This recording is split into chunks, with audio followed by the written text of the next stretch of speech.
A single father, a dying billionaire CEO, and one impossible question whispered at midnight. Am I beautiful? When Daniel Reed opened his door to find his ruthless boss soaking wet, trembling, and hiding from assassins, he never imagined his answer would change both their lives forever. She had months to live. He had nothing but the truth.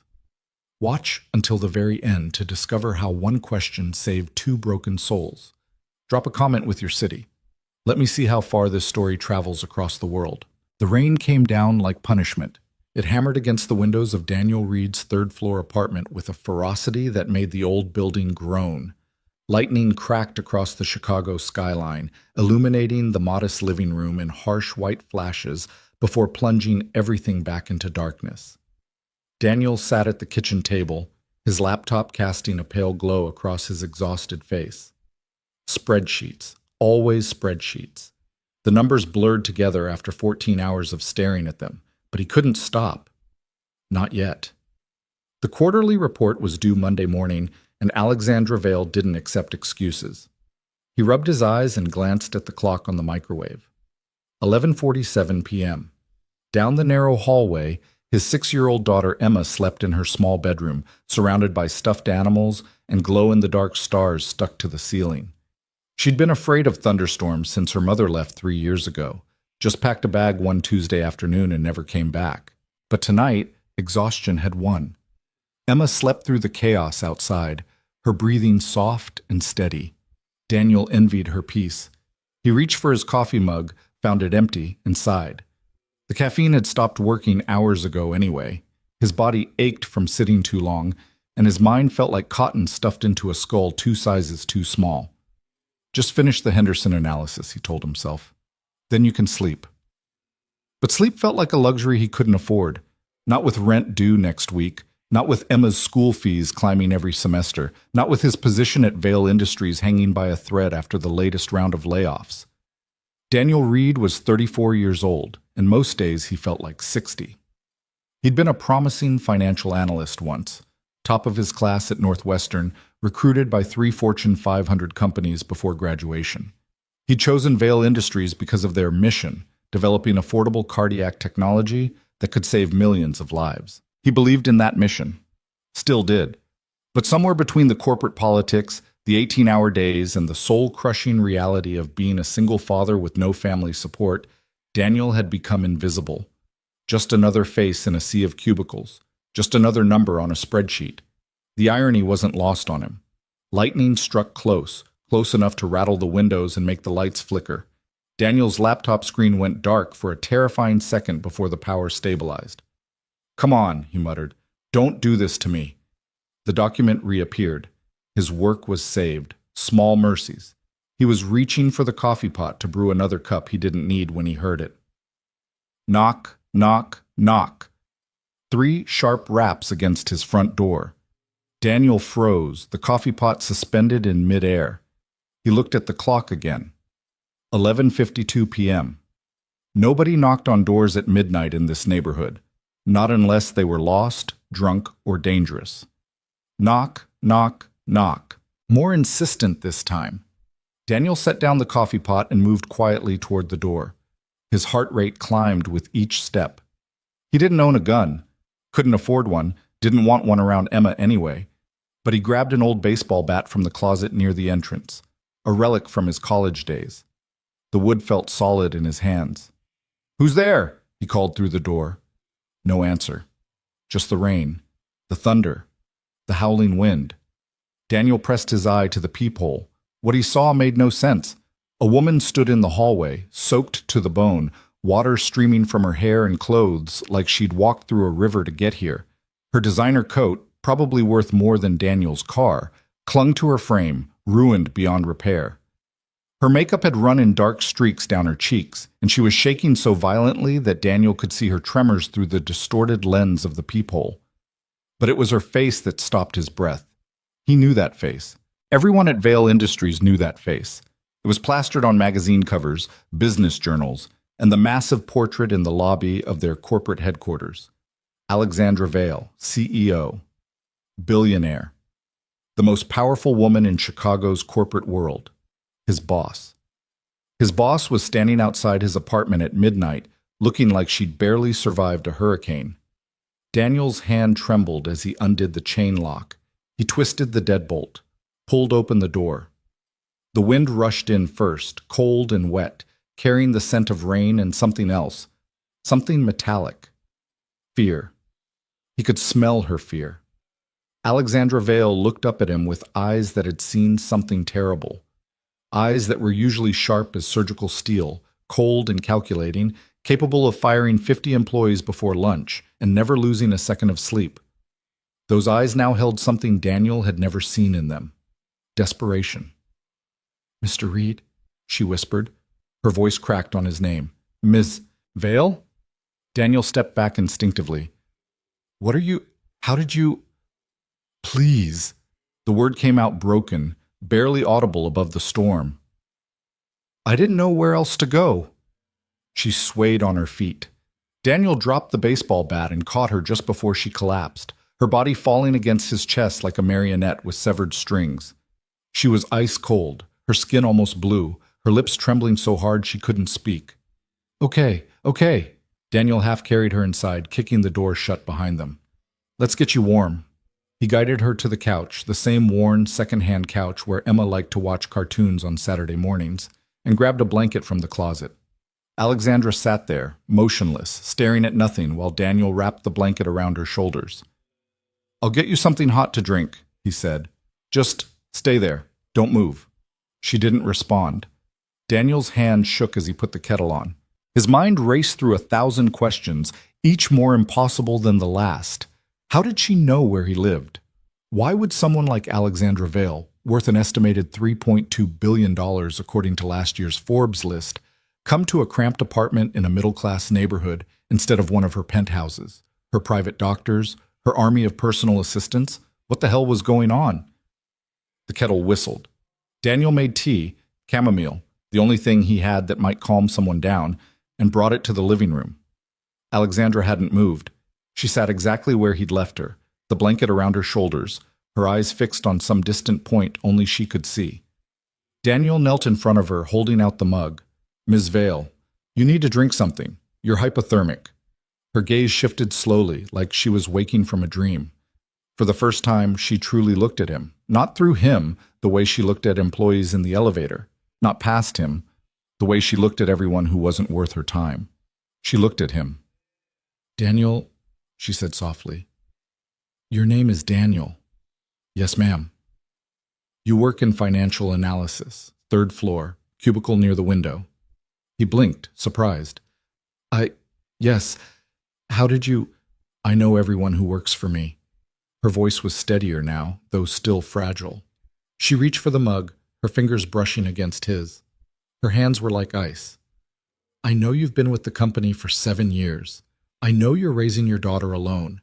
I know you stay late every night because you're terrified of being let go in the next round of cuts." Daniel didn't know what to say. He'd assumed he was invisible to someone like her. He'd assumed wrong.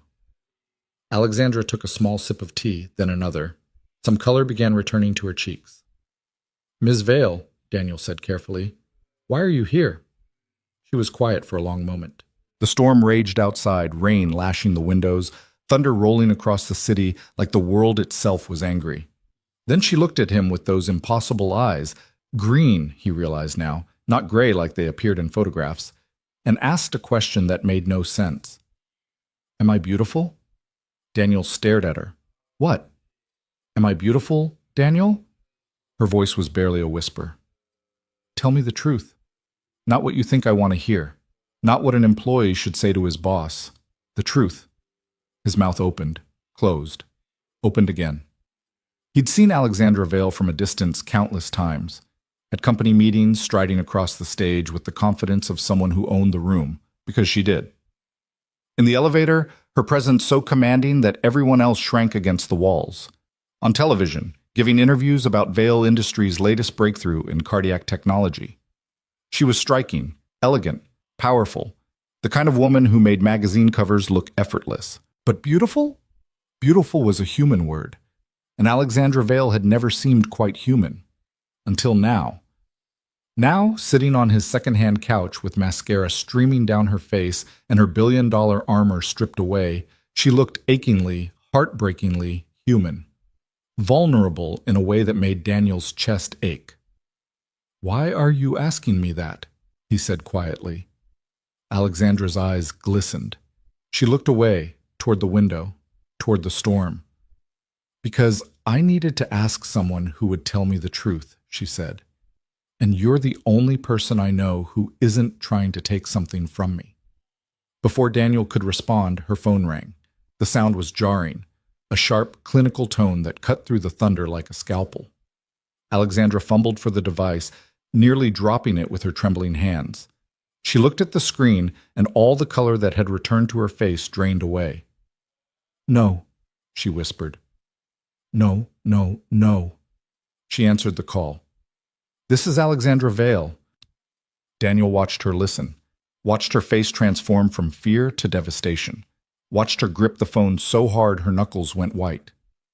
"When?" she asked. Her voice was flat. "Dead." "How long do I have?" Daniel's stomach dropped. "How long do I have?" Alexandra ended the call without saying goodbye. She sat motionless for a moment, the phone dark in her hand, her expression unreadable. Then she began to cry. Not the delicate, dignified tears Daniel might have expected from someone of her stature. These were raw, ugly sobs that racked her entire body, the kind of crying that comes from a place beyond pride, beyond control, beyond hope. Daniel didn't think. He moved to the couch and sat beside her, close enough that she could feel his presence but not touching her. Not yet. He'd learned with Emma that sometimes the most comforting thing wasn't contact, it was simply being there. "Ms. Vale," he said gently, "talk to me. What's happening?" It took her several minutes to compose herself enough to speak. When she finally did, her voice was raw, scraped clean of all the polish and power that usually defined it.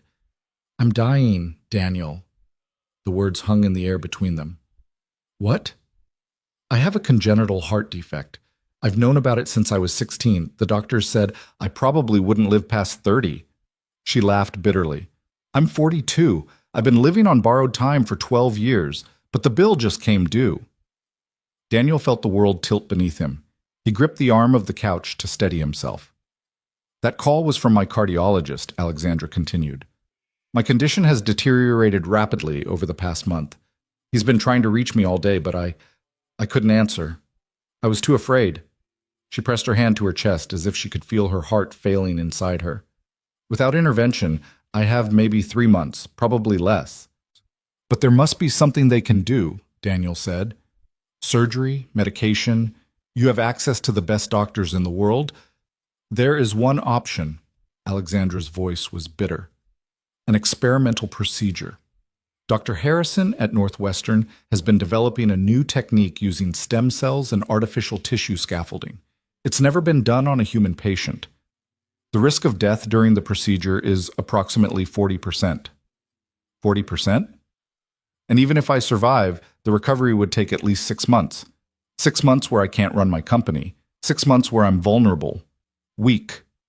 She spat the word like a curse. "Do you know what happens to a company when its CEO disappears for 6 months, Daniel?" Daniel thought about the politics he'd witnessed at Vale Industries. The backstabbing, the power plays, the way certain executives circled any sign of weakness like sharks scenting blood. "Grant Mercer happens," he said quietly. Alexandra looked at him sharply. "You know about Grant?" "Everyone knows about Grant. He's been positioning himself for your job since the day you hired him." He's more than positioning." Alexandra's jaw tightened. "He's been actively undermining me for months, cultivating relationships with board members, planting stories in the business press about my erratic behavior, creating the narrative that I'm unfit to lead." She paused. "He doesn't know I'm sick. Nobody does. But somehow he knows I'm vulnerable, and he's circling." The pieces began falling into place in Daniel's mind. "That's why you're here. You couldn't go to your usual places, your homes, your staff. Someone might be watching." "Someone is watching." Alexandra's voice dropped. "Tonight, on my way back from Dr. Harrison's office, I noticed a car following me. I thought I was being paranoid. I told my driver, Marcus, to take an alternate route. We lost them, or I thought we did. Her hands began shaking again. When we stopped at a red light, someone attacked Marcus. Just came out of nowhere and smashed through the driver's side window. I ran, and I kept running, and I didn't know where to go because every place I could think of was a place they could find me. Who's they? I don't know. That's what terrifies me. She looked at him with haunted eyes. I'm one of the most protected people in this city, Daniel. I have security teams, surveillance systems, an entire infrastructure designed to keep me safe. And tonight, I was nearly killed on a public street. Daniel's mind raced. How did you end up here? My address isn't exactly common knowledge. I pulled your personnel file months ago, when I noticed you staying late every night, when I saw you sleeping at your desk because you were too exhausted to drive home. A ghost of a smile crossed her face. I was going to fire you, actually. I thought you were inefficient, couldn't manage your workload. Then I did some digging and realized you were doing the work of 3 people because Grant had quietly reassigned 2 of your team members without your knowledge or mine. Daniel felt a cold anger settle in his stomach. He did what? He's been sabotaging employees he sees as threats. Anyone smart enough to recognize what he's doing. Anyone loyal enough to me to cause problems. Alexandra met his eyes. You're on his list, Daniel. You don't know it yet, but you are. He's planning to eliminate your position in the next restructuring. How do you know all this? Because tonight, before everything fell apart, I finally got access to his private communications. He's been using encrypted channels to communicate with board members, with rivals, with... She stopped, drew a sharp breath. With my doctor. The implication hit Daniel like a physical blow. Your doctor? You mean... I mean Grant Mercer knows I'm dying. He's known for weeks, maybe longer. Alexandra's voice cracked. My own cardiologist has been feeding him information, test results, prognosis, treatment options, everything. Jesus Christ. I don't know how deep the conspiracy goes. I don't know who I can trust. My security team could be compromised. My household staff, my board of directors. She looked at Daniel with an expression that nearly broke him, equal parts terror and defiance. So I came to the only person I could think of who has nothing to gain from my death and everything to lose from Grant Mercer's rise. Me, Daniel said. You came to me.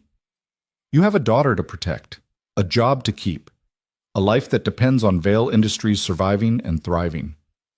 Alexandra reached out and touched his hand, a feather-light brush of frozen fingers. If Grant takes over, he'll sell our cardiac technology to the highest bidder. The affordable heart monitors we've been developing, the accessible treatment protocols, gone, shelved, turned into luxury products for the wealthy while everyone else dies waiting for care they can't afford. Daniel thought about his mother. She died of a heart attack when he was 23, too young to have the insurance that would have covered the tests that could have caught her condition in time. He'd watched her struggle with chest pain for months, unable to afford the specialists who might have saved her. That was why he'd chosen Vale Industries. That was why he'd believed in their mission. What do you need from me? He asked. Alexandra studied him for a long moment, as if searching for something in his face. Whatever she found must have satisfied her, because some of the tension eased from her shoulders. Tonight, I need somewhere safe to sleep. Tomorrow, she trailed off. Tomorrow, I need to figure out how to stay alive long enough to save my company. Daniel nodded slowly. Okay. Okay? You can stay here. I'll take the couch. Emma's room is at the end of the hall. She's a deep sleeper. She won't wake up. The bedroom door locks from the inside. He stood, running a hand through his hair. It's not much, but it's more than enough. Alexandra's voice softened. Thank you, Daniel. He helped her to the bedroom, found her a dry t-shirt and sweatpants that had once belonged to Emma's mother, and left her to change. When he checked on Emma, she was still sleeping peacefully, clutching her favorite stuffed elephant, completely unaware that her father's terrifying boss was now in the next room. Daniel returned to the living room and stood at the window, watching the storm rage over the city. His reflection stared back at him, tired eyes, stubbled jaw, the face of a man who'd been running on empty for far too long. What the hell have you gotten yourself into? He didn't have an answer. But as he settled onto the couch, pulling a thin blanket over his shoulders, he knew one thing with absolute certainty. Tomorrow, everything would change. And for the first time in years, that thought didn't terrify him. It felt like the beginning of something he couldn't name. Dichos. Daniel didn't sleep. He lay on the couch, staring at the ceiling, listening to the storm gradually exhaust itself outside his windows. The thunder grew distant. The rain softened to a steady murmur. By 3 a.m., an eerie stillness had settled over the city. His mind wouldn't stop churning. Grant Mercer knows she's dying. He's been planning this for weeks, maybe months. Daniel had always suspected there was something wrong with Grant. The man was too smooth, too polished, too quick with compliments that never quite reached his eyes. He'd risen through Vale Industries with suspicious speed, accumulating power and influence like a magnet collecting iron filings. But corporate sabotage was one thing. What Alexandra was describing, compromising her medical team, surveilling her movements, possibly arranging for violence, that was something else entirely. That was criminal, potentially murderous. And Daniel was now in the middle of it. Around 4 a.m., he heard movement from the bedroom, soft footsteps, the creak of a door. Daniel sat up to find Alexandra standing in the hallway, silhouetted by the faint light from the window. She'd changed into the clothes he'd given her, his old Northwestern t-shirt, faded sweatpants that were too long for her frame. Without her designer armor, she looked smaller, younger, almost fragile. "I couldn't sleep," she said quietly. "Me neither." She moved to the armchair across from him and curled up in it, drawing her knees to her chest like a child seeking comfort. In that moment, with her wet hair drying in tangled waves and her face scrubbed clean of makeup, she looked nothing like the fearsome CEO who had made grown men weep in board meetings. She looked like someone who was very, very tired of fighting. "Can I ask you something?" Daniel said. "You can ask. I may not answer." "How long have you been doing this alone?" Alexandra was quiet for so long that Daniel thought she wasn't going to respond. Then, in a voice barely above a whisper, "Always." The word hung between them, heavy with history. "My father built Vale Industries from nothing," she continued. "He was a cardiologist who got tired of watching patients die because they couldn't afford treatment. He developed our first affordable heart monitor in his garage, working 18-hour days while my mother raised me and my brother alone." Her eyes grew distant. "He used to say that every heart that stopped beating because of poverty was a failure of imagination, a failure of will. He believed we could do better, build better, be better." "What happened to him?" "He died when I was 24, heart attack." A bitter smile crossed her face. The man who dedicated his life to saving hearts couldn't save his own. He'd been ignoring symptoms for months because he was too busy, too stubborn, too convinced that he had more time. "I'm sorry." "He left me the company. Not my brother, me. My brother had no interest in business. He's a pediatrician now in Seattle. Good man. Better than me, probably." Alexandra stared at her hands, folded in her lap. "I inherited a company on the verge of bankruptcy, a board of directors who didn't believe a 24-year-old woman could run anything, and a heart condition that my father had kept secret from everyone, including me." "He knew?" "He was my cardiologist. Of course he knew. He just never told me." Her voice cracked slightly. "I found out when I collapsed during my first board meeting. The ambulance came. The tests were run. And suddenly I was a sick young woman trying to save a dying company while my own heart was planning to kill me." Daniel felt something shift in his chest, something that had been closed for a long time cracking open. "So you did it all alone," he said. "Built the company back up. Became one of the most successful CEOs in the country. All while waiting to die." "Yes." Alexandra laughed, a hollow, humorless sound. "Do you know what keeps me going, Daniel? What gets me out of bed every morning, knowing that any day could be my last? Tell me." "Spite." Her eyes flashed with something fierce and alive. Pure, unadulterated spite. Every doctor who told me I wouldn't live past 30, every board member who tried to push me out, every competitor who said Vale Industries was finished. I wanted to prove them all wrong. I wanted to build something that would outlast me, outlast all of them, and save more lives than any of them ever could. That's not spite, Daniel said quietly. That's hope. Alexandra looked at him sharply, as if he'd said something that surprised her. Hope? Spite doesn't build cardiac technology that saves lives. Spite doesn't keep you fighting for 18 years with a death sentence hanging over your head. That's hope. You just call it spite because hope feels too vulnerable. For a moment, Alexandra simply stared at him. Daniel couldn't read her expression, something between anger and wonder, like he'd accidentally found a door she'd kept locked for years. Who are you? She finally asked. Nobody special, just a guy who stays late to crunch numbers and worries about his daughter and tries to pay his rent on time. Daniel shrugged. I'm the most ordinary person you've ever met. No, Alexandra said softly. You're not. They sat in silence as the first gray light of dawn began seeping through the windows. The storm had passed, leaving the city washed clean and dripping. Daniel's phone buzzed on the coffee table.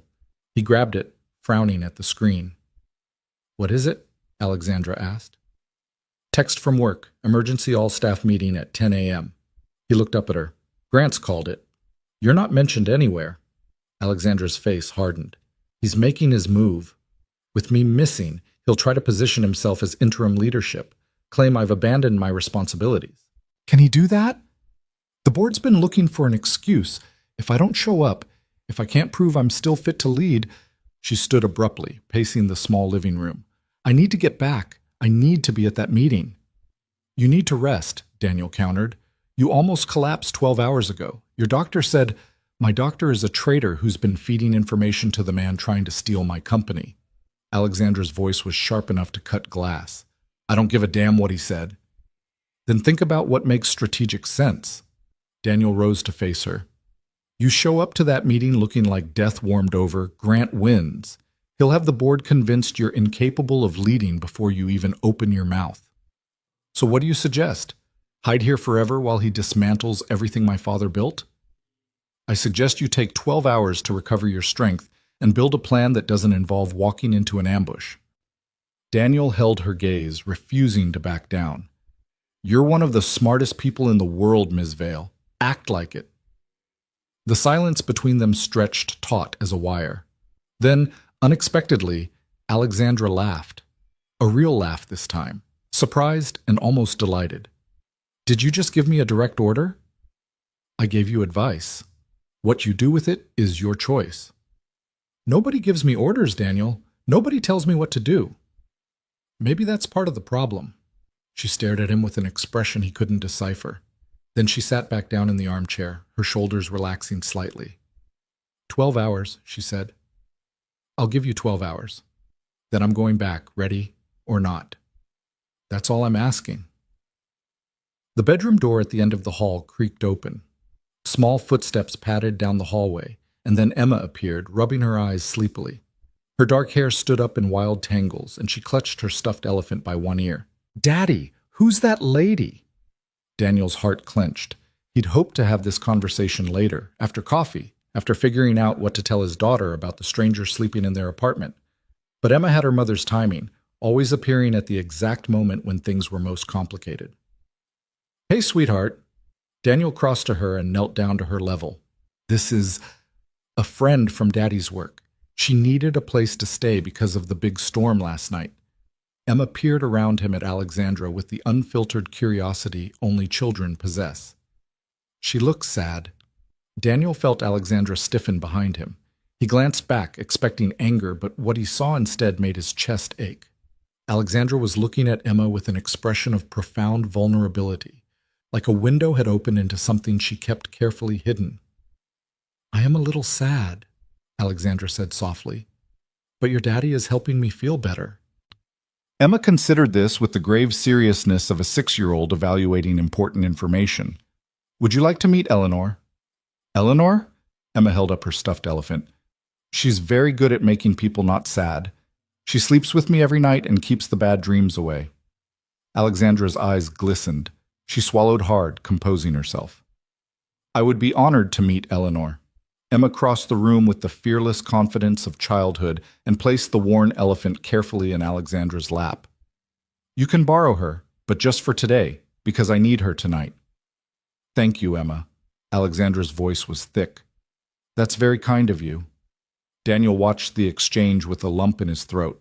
His daughter, his brilliant, compassionate, impossibly sweet daughter, had done something in 30 seconds that all of Alexandra's security teams and personal assistants and billions of dollars could never do.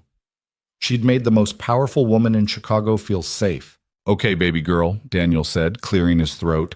Let's get you some breakfast. What do you want? Pancakes? Waffles? Pancakes! Emma bounced on her toes. With chocolate chips. Chocolate chips it is. As Daniel moved to the kitchen, he caught Alexandra's eye. She was still holding the stuffed elephant, her fingers gentle on its worn fur, and there was something in her expression that hadn't been there before, something that looked almost like peace. The next few hours passed in a strange domestic rhythm that felt both surreal and oddly natural. Daniel made pancakes while Emma chattered endlessly about her kindergarten class, her best friend Lucy, and the very important art project she was working on that involved lots and lots of glitter. Alexandra sat at the small kitchen table, nursing a cup of coffee and listening with an attention that seemed to surprise even her. And then Lucy said that unicorns aren't real, Emma continued between bites of pancake. But I told her that just because we haven't seen something doesn't mean it's not real. Maybe unicorns are just really good at hiding. That's excellent logic, Alexandra said gravely. The absence of evidence is not evidence of absence. Emma beamed. See, Daddy? She gets it. Daniel smiled, flipping another pancake. I never said I didn't get it. I just said we shouldn't build our life plans around finding unicorns. Well, that's just boring. Alexandra laughed, a genuine, unexpected sound that made Daniel pause mid-flip. When he looked at her, the transformation was remarkable. The CEO mask had slipped entirely. This was someone else beneath it, someone warmer, someone who might have been a completely different person if life had dealt her different cards. After breakfast, Emma dragged Alexandra to her room to show off her art projects, her book collection, and her very impressive tower of building blocks that she'd been working on for like 100 years. Daniel cleaned up the kitchen, listening to their voices drift down the hall. Emma's high and excited, Alexandra's lower and measured but increasingly animated. When they emerged 20 minutes later, Emma was wearing a crown made of construction paper, and Alexandra was wearing one too. Daddy, did you know that Ms. Alexandra's favorite color is blue? Just like mine. I did not know that, Daniel said, trying very hard not to laugh at the sight of a billionaire CEO in a paper crown. And she likes the same books I do. She read me the beginning of Charlotte's Web, and she does really good pig voices. Daniel raised an eyebrow at Alexandra, who shrugged with exaggerated dignity. I contain multitudes. Clearly. The morning sun had burned away the last of the storm clouds, flooding the apartment with warm light. For a few hours, Daniel almost forgot why Alexandra was here. Almost forgot about Grant Mercer, corporate conspiracy, medical betrayal. Almost forgot that the woman in his kitchen was dying. But reality, as always, came crashing back. Around 9:30 a.m., Alexandra's phone buzzed with a series of rapid-fire notifications. She pulled it from her pocket, and Daniel watched her face transform back into something harder, colder, more familiar. What is it? He asked. Grant's moved faster than I expected. Her voice was clipped, professional. He's issued a statement claiming I've taken an unannounced leave of absence for personal health reasons. The board is convening an emergency session this afternoon to discuss interim leadership. Can they do that without you? Technically, no, but if I can't be reached, if I don't appear to contest it. She trailed off, her jaw tight. He's planned this perfectly. Isolate me, discredit me, take control while I'm vulnerable. By the time I resurface, he'll have consolidated enough power to make any challenge nearly impossible. Emma had wandered back to her room to play, leaving Daniel and Alexandra alone in the kitchen. The paper crown still sat askew on Alexandra's head, a jarring contrast to the predatory calculation in her eyes. So what's the move? Daniel asked. You can't hide here forever, but you also can't walk into that building without knowing who you can trust. I've been thinking about that. Alexandra pulled off the paper crown and set it carefully on the table, gently, like it mattered. I need to get to my personal server at home. There's documentation there that Grant doesn't know exists. Evidence of his communications, his bribes, his arrangement with my doctor. If I can access it, I can bring him down. Where's home? Lakefront penthouse, 43rd floor, approximately 2,000 square feet of extremely compromised space. She grimaced.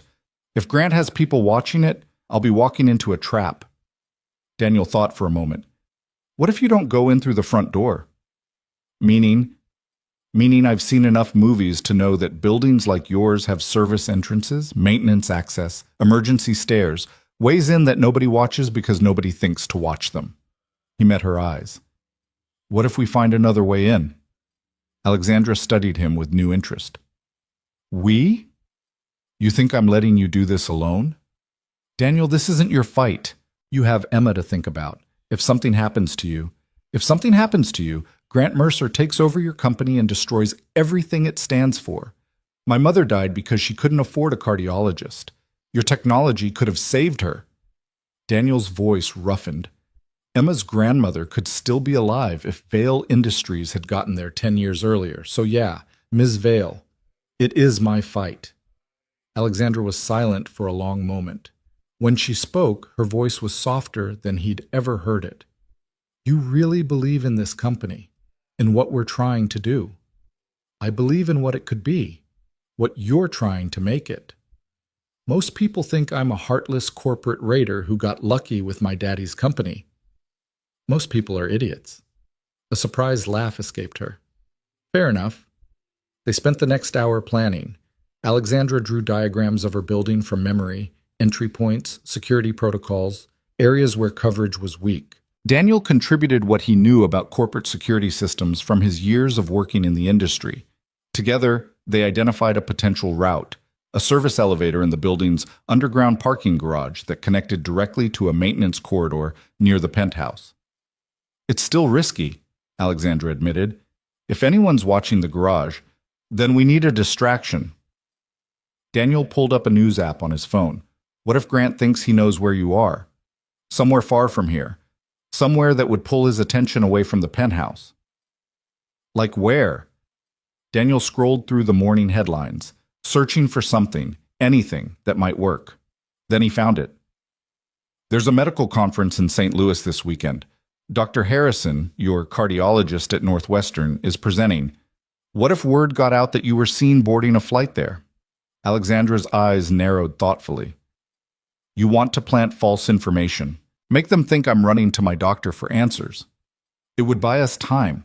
And if Grant's people are monitoring flight manifests, hospital check-ins, they'd focus their resources on St. Louis instead of Chicago. Alexandra nodded slowly. It could work. But we'd need someone trustworthy to plant the rumor, someone Grant hasn't compromised. Daniel thought about his contacts at the company. Most were too low-level to have the kind of access they needed. But there was one person. Lisa Chen, he said. She works in corporate communications. We've been friends for years. She's one of the few people at Vale who doesn't play political games, and she hates Grant Mercer. Why? He tried to get her fired last year when she refused to spike a story about safety issues in one of our overseas manufacturing plants. She went over his head to you. Alexandra's expression shifted. I remember that. I thought it was strange that a junior communications staffer would have the courage to bypass the CFO and come directly to me. She paused. I should have paid more attention to what that said about Grant. Can you reach out to her, quietly? If she can leak the St. Louis story to the right people. I can do better than that. Alexandra was already typing on her phone. I have a secure channel that only 3 people know about. Lisa is one of them. You set up a secret communication channel with a junior communication staffer? I set up secret communication channels with anyone who demonstrates loyalty over self-interest. It's a very short list. She looked up from her phone. You're on it now, by the way. Daniel didn't know what to say to that, so he said nothing. The message was sent. Within minutes, a response came back, a single emoji that Alexandra seemed to find satisfactory. Lisa's in, she said. The rumor will start spreading within the hour. By noon, Grant's attention should be firmly focused on St. Louis. Then we move tonight? We move tonight. They fell silent, the weight of what they were planning settling over them. Daniel looked at Alexandra, really looked at her, and saw something that surprised him. Beneath the fear, beneath the exhaustion, beneath the careful armor she'd rebuilt over the course of the morning, there was something else. Determination. Fierce and burning and utterly alive. She's not giving up, he realized. She's been fighting alone for 18 years, and she's still not giving up. Miss Vale, he said quietly. Alexandra. What? Call me Alexandra. I think we're past the point of formal titles, don't you? Daniel smiled slightly. Alexandra, whatever happens tonight, I want you to know something. What? He held her gaze steadily. You asked me if you were beautiful last night when you showed up at my door. Alexandra's expression flickered. I was half out of my mind. I don't know why You're the most extraordinary person I've ever met. She stopped. Her lips parted, but no sound came out. Not because of your money or your company or your power, Daniel continued, because you've spent 18 years fighting for something bigger than yourself while knowing every day could be your last. Because you care about hearts that will never know your name. Because you came to a stranger's door at midnight, scared and alone, and asked the kind of question that takes real courage to ask. He paused. So yes, you're beautiful, and anyone who can't see that isn't looking hard enough. Alexandra's eyes glistened. She blinked rapidly, composing herself with visible effort. Daniel Reed, she said finally, her voice rough. What am I supposed to do with you? Help me get you through tonight. That's a start. She laughed, a wet surprise sound that was half sob and half relief. Deal. They shook on it, her hand warm in his, and for the first time since she'd appeared at his door, Daniel saw something in her eyes that looked like hope, real hope, not spite, hope. The afternoon passed in tense preparation. Emma was dropped off at the neighbor's apartment with an explanation about Daddy having to work late. Mrs. Patterson, a retired school teacher who'd watched Emma countless times before, asked no questions and promised to keep her overnight if needed. Be careful, Daniel, she said quietly at the door, her wise old eyes seeing more than he would have liked.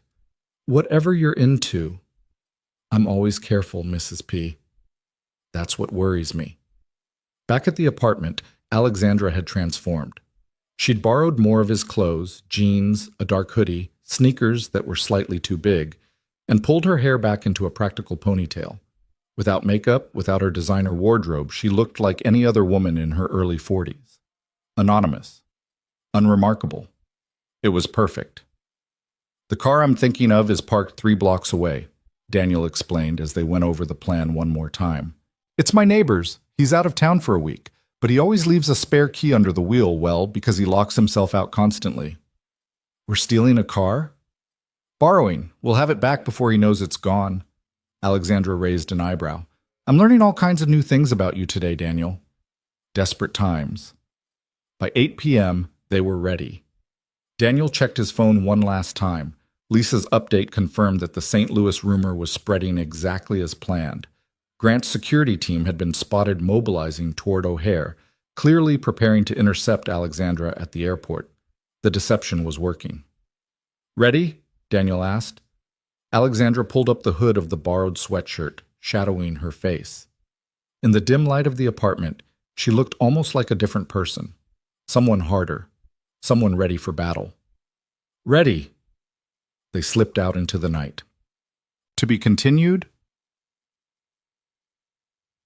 The city had changed after the storm. Wet pavement reflected streetlights in shimmering ribbons of orange and white. The air smelled clean, washed free of exhaust and summer heat, carrying the fresh bite of autumn just around the corner. Daniel led Alexandra through back alleys and side streets, avoiding the main roads where cameras might catch them. She moved quietly beside him, her borrowed sneakers making almost no sound on the wet concrete. For someone who spent her life in boardrooms and penthouses, she adapted quickly to the shadows.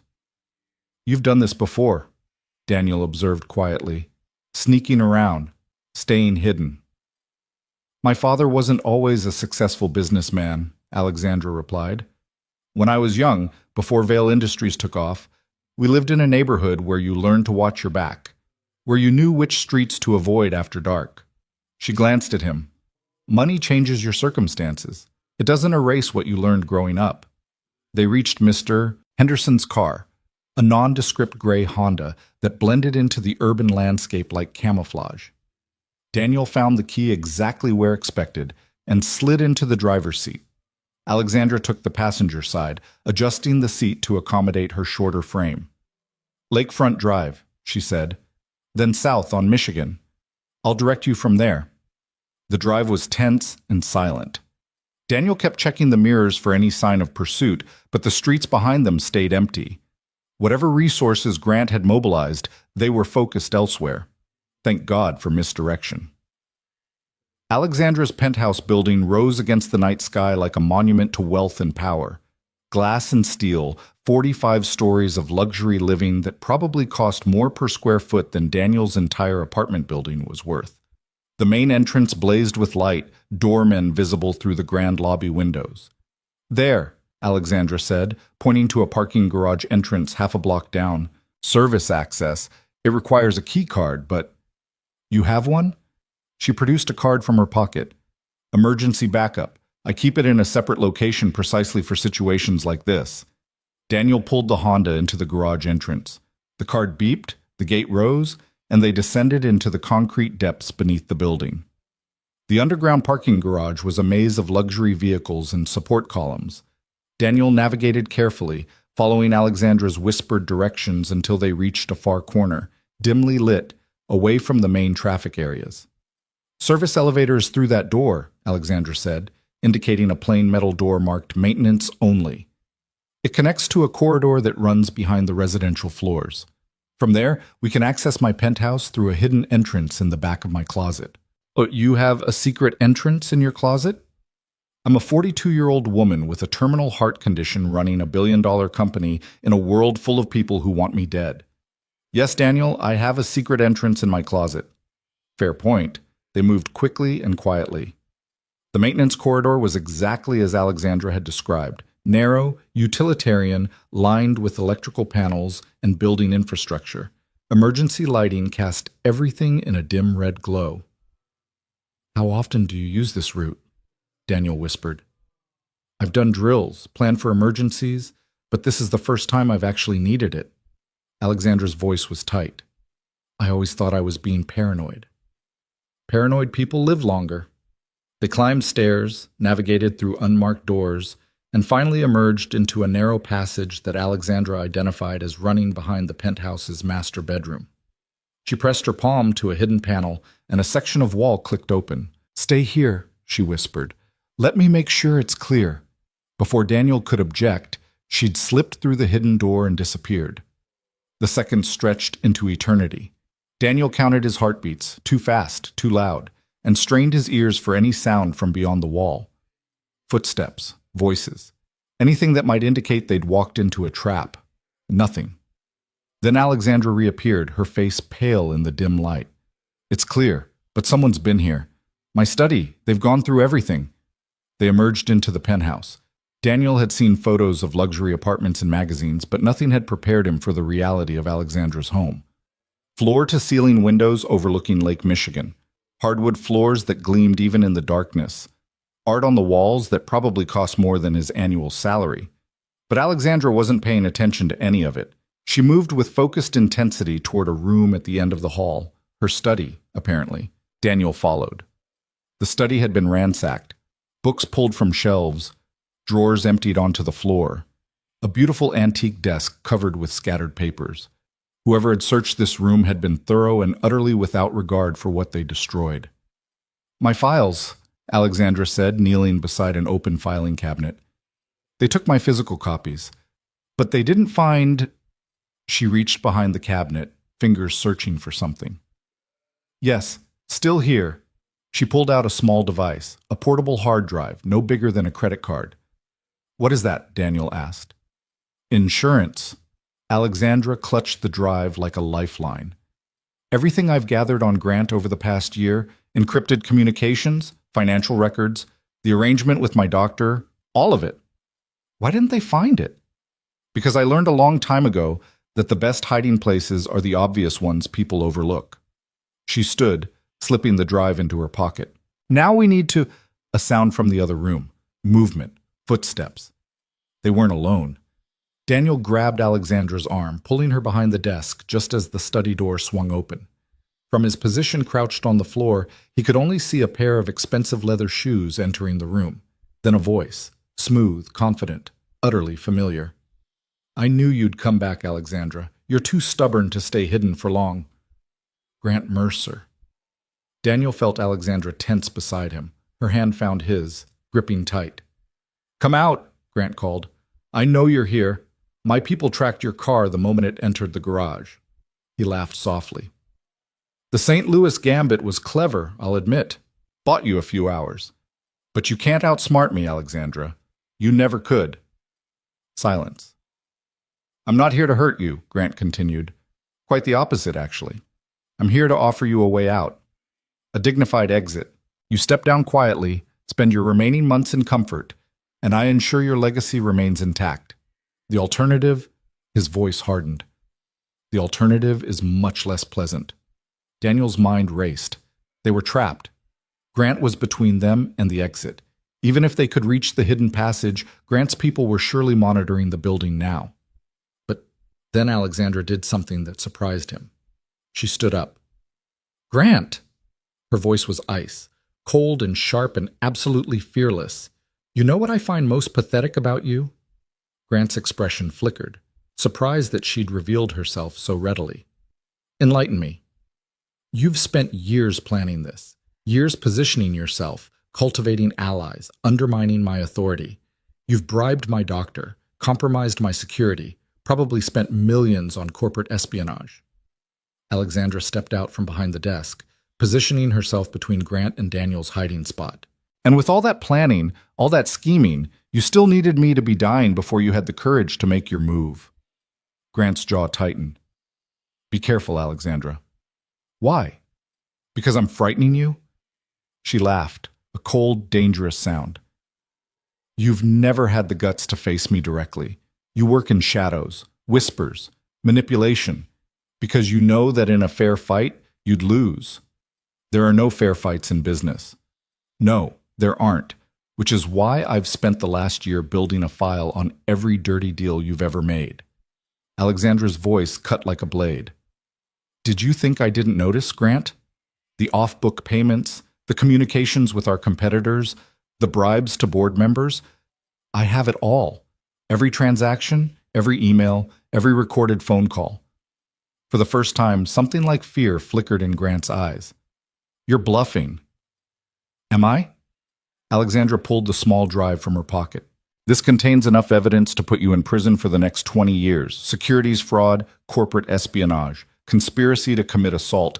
Yes, Grant, I know about my driver. I know about the car that tried to run me down. I know about everything." Grant's face went white. "Give me that drive." "No." "Alexandra, here's what's going to happen." Her voice was steel. "You're going to walk out of this building. You're going to resign from Vale Industries effective immediately. You're going to disappear somewhere far away and spend the rest of your life praying that I never decide to send this evidence to the FBI. You can't. I can, and I will, unless you give me a very good reason not to." Alexandra stepped closer, her eyes locked on Grant's.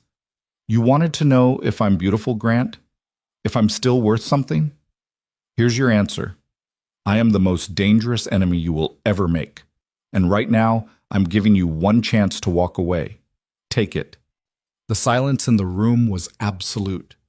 Daniel watched from behind the desk, barely breathing, as Grant Mercer, the man who had orchestrated an entire conspiracy to steal an empire, crumbled before Alexandra's fury. "This isn't over," Grant finally said, his voice shaking with barely contained rage. "Yes, it is." Alexandra's response was absolute. "The only question is whether it ends with you in prison or with you on a beach somewhere far away, counting your stolen millions and thanking God I let you go." Grant stared at her for a long moment. Then, without another word, he turned and walked out. The sound of his footsteps faded. A door slammed somewhere in the penthouse. Then silence. Alexandra stood frozen for several seconds, her shoulders rigid, her breathing rapid. Then all at once, her knees buckled. Daniel was there before she hit the floor, catching her, lowering her gently. Her face was ashen, her hands trembling violently. Hey, look at me. Daniel cupped her face in his hands. You did it. He's gone. You won. I can't. Alexandra gasped for breath. My heart. I pushed too hard. I'm calling an ambulance. No. She grabbed his arm. If I go to a hospital, Grant's people will find me. His network. It's not just him. Then what do we do? Alexandra's eyes found his. Even in her distress, even with her body failing her, there was fierce intelligence burning there. My doctor at Northwestern, Dr. Harrison, he's the only one I trust. We have to get to him. The same Dr. Harrison who's supposed to be in St. Louis right now? A weak laugh escaped her. The conference doesn't start until tomorrow. He's still in Chicago. Call him. Tell him it's finally time.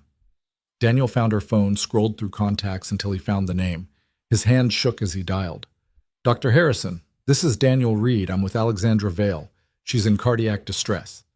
He listened to the urgent questions on the other end. Her penthouse. We can meet you at Northwestern in 20 minutes if she can make it that long. The doctor's response was immediate and emphatic. Understood. Daniel ended the call. He's preparing the surgical team. He says if we're going to do the experimental procedure, it has to be now. Alexandra nodded weakly. Then let's go. Daniel helped her to her feet, supporting most of her weight.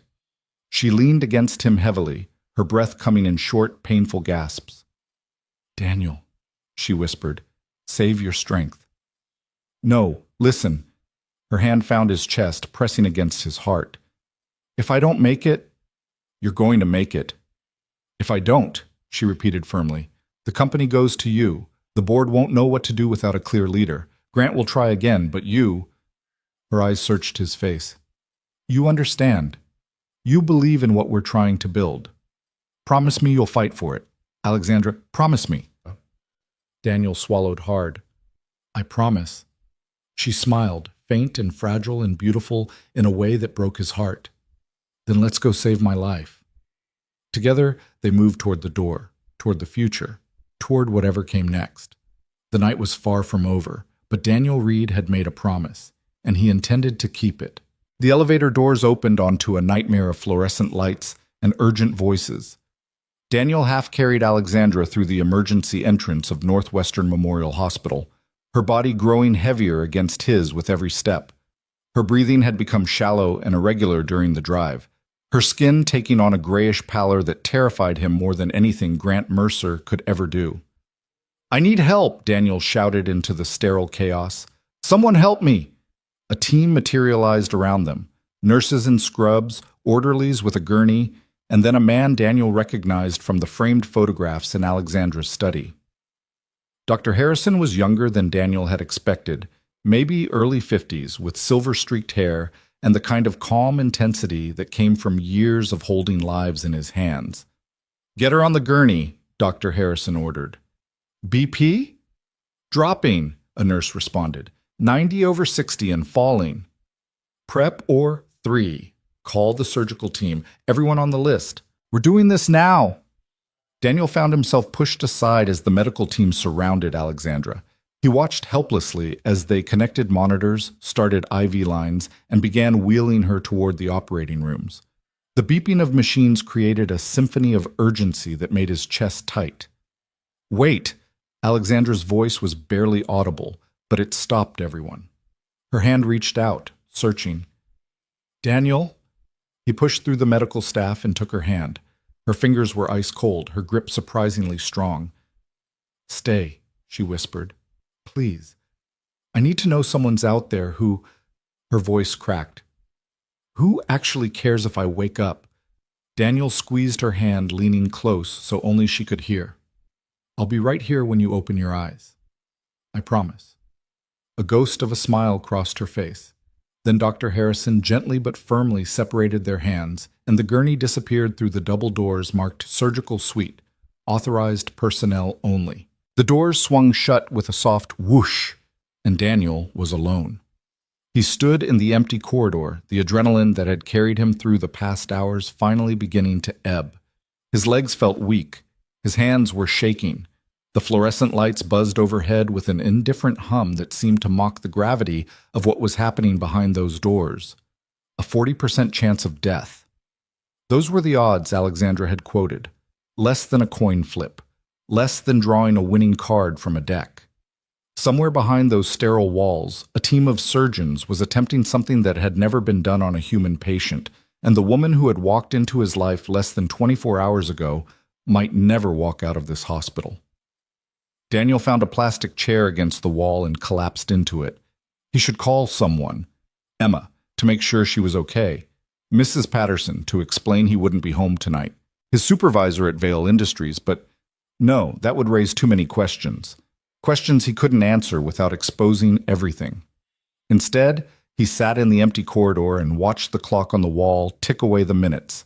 The first hour was the longest of his life. Every time a door opened, every time footsteps echoed down the hallway, Daniel's heart lurched with desperate hope. But it was never news, never Dr. Harrison with an update. Just the ordinary rhythms of a hospital at night. Nurses changing shifts, orderlies pushing carts of supplies, the occasional visitor looking lost and afraid. Daniel understood that feeling now, lost and afraid. He'd felt it when Emma's mother left, when he'd realized he was going to raise a child alone with no support and no safety net. He'd felt it when his mother died, when he'd stood in a hospital much like this one and listened to a doctor explain that there was nothing more they could do. But this was different. This was a woman he'd known for less than a day. A woman who had been nothing but a name and a reputation until she appeared at his door, soaked and shaking and asking impossible questions. By all logic, he shouldn't care this much. He shouldn't feel this weight pressing on his chest, this desperate need for her to survive. But he did. Because in those 24 hours, Alexandra Vale had shown him something he'd forgotten existed. Courage. Real courage. Not the bravado of corporate meetings or the false confidence of motivational posters. The kind of courage that came from looking death in the face and choosing to fight anyway. She'd asked him if she was beautiful, and he'd told her the truth. But he hadn't told her the whole truth. He hadn't told her that watching her stand up to Grant Mercer, watching her refuse to break even as her body failed her, had been one of the most beautiful things he'd ever witnessed. The clock ticked past midnight. Daniel's phone buzzed. A text from Mrs. Patterson. Emma's asleep. Everything okay? He typed back, work emergency. Might be here all night. Thank you for understanding. The reply came quickly. Take care of yourself, Daniel. That little girl needs her father. He stared at the screen for a long moment, then slipped the phone back into his pocket. Around 1 a.m., a nurse appeared with a cup of coffee. You're Ms. Vale's family? She asked. Daniel hesitated. I'm a friend. She doesn't have family nearby. The nurse's expression softened. She's still in surgery. Dr. Harrison wanted you to know it's going well so far. They've begun the stem cell integration. It's delicate work, but there haven't been any complications. Thank you. The words felt inadequate. Really? Thank you. The nurse nodded and disappeared back through the doors. Daniel drank the coffee without tasting it. The second hour was easier than the first, but only marginally. His mind wandered to places he didn't want it to go. Worst-case scenarios, the look on Emma's face if he never came home, the empty desk he'd leave behind at Vale Industries.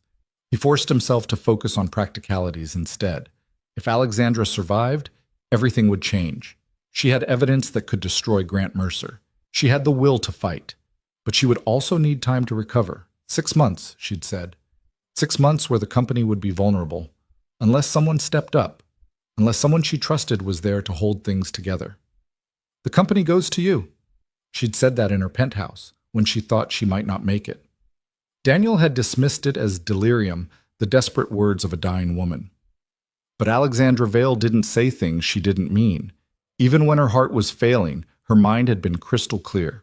She'd chosen him. The question was whether he could live up to that choice. At 2:47 a.m., the double doors opened and Dr. Harrison emerged. Daniel was on his feet before his mind registered the movement. The doctor's face was drawn with exhaustion, his surgical cap still perched on his head, But there was something in his eyes that made Daniel's heart stop. Hope. "Mr. Reed?" Dr. Harrison approached with measured steps. She made it through the surgery. The relief that flooded Daniel's body was so intense he had to grip the wall for support. "She's alive?" "She's alive. The stem cell integration was successful, more successful than we dared hope, actually. Her heart responded remarkably well to the new tissue scaffolding. Barring complications, she should make a full recovery." Daniel felt tears prick his eyes. He blinked them back, but his voice cracked anyway. "Can I see her?" "She's in the ICU. She'll be unconscious for several hours, possibly longer. But yes, you can see her." Dr. Harrison paused, studying Daniel with clinical interest. "I've known Alexandra for 15 years, Mr. Reed. She's never had anyone waiting for her after a procedure. Never once. The fact that you're here—" He stopped, seeming to weigh his words. "It matters. More than you know."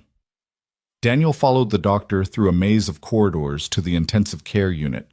The ICU was quieter than the emergency area, the lighting dimmer, the atmosphere heavy with the weight of critical care.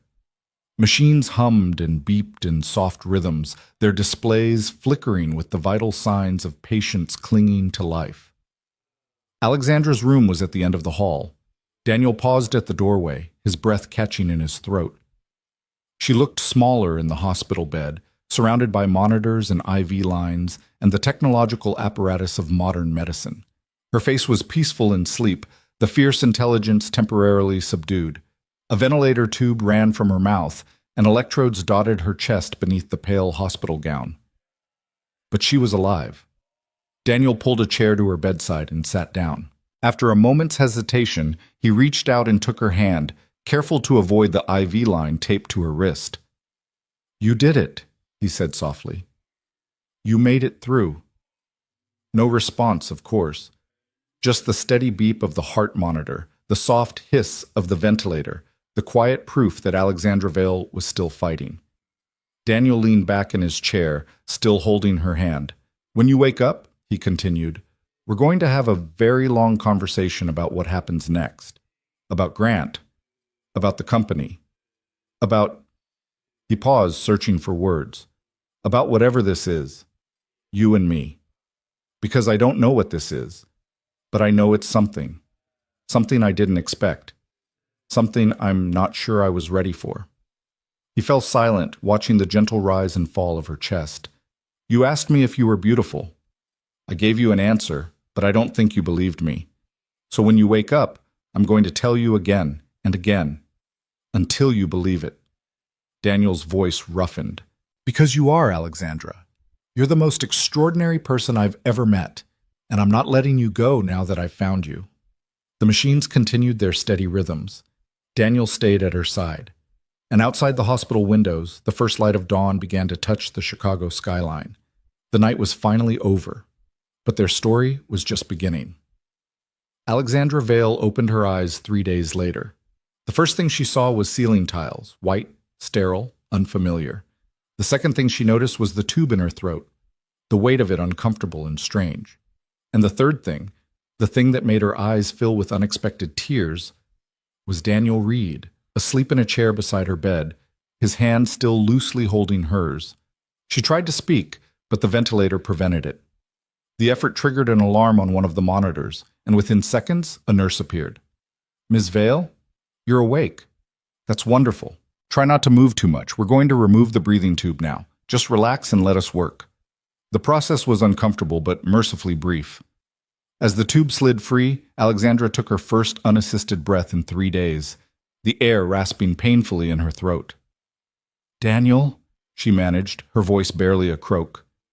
He jolted awake, disoriented for a moment. Then his eyes found hers and his face transformed with relief. "You're awake." He moved to the edge of his chair, still holding her hand. "How do you feel?" "Like someone opened my chest and rearranged my organs." A weak smile crossed her face. "Wait, someone did open my chest and rearrange my organs. Dr. Harrison says the surgery was a success.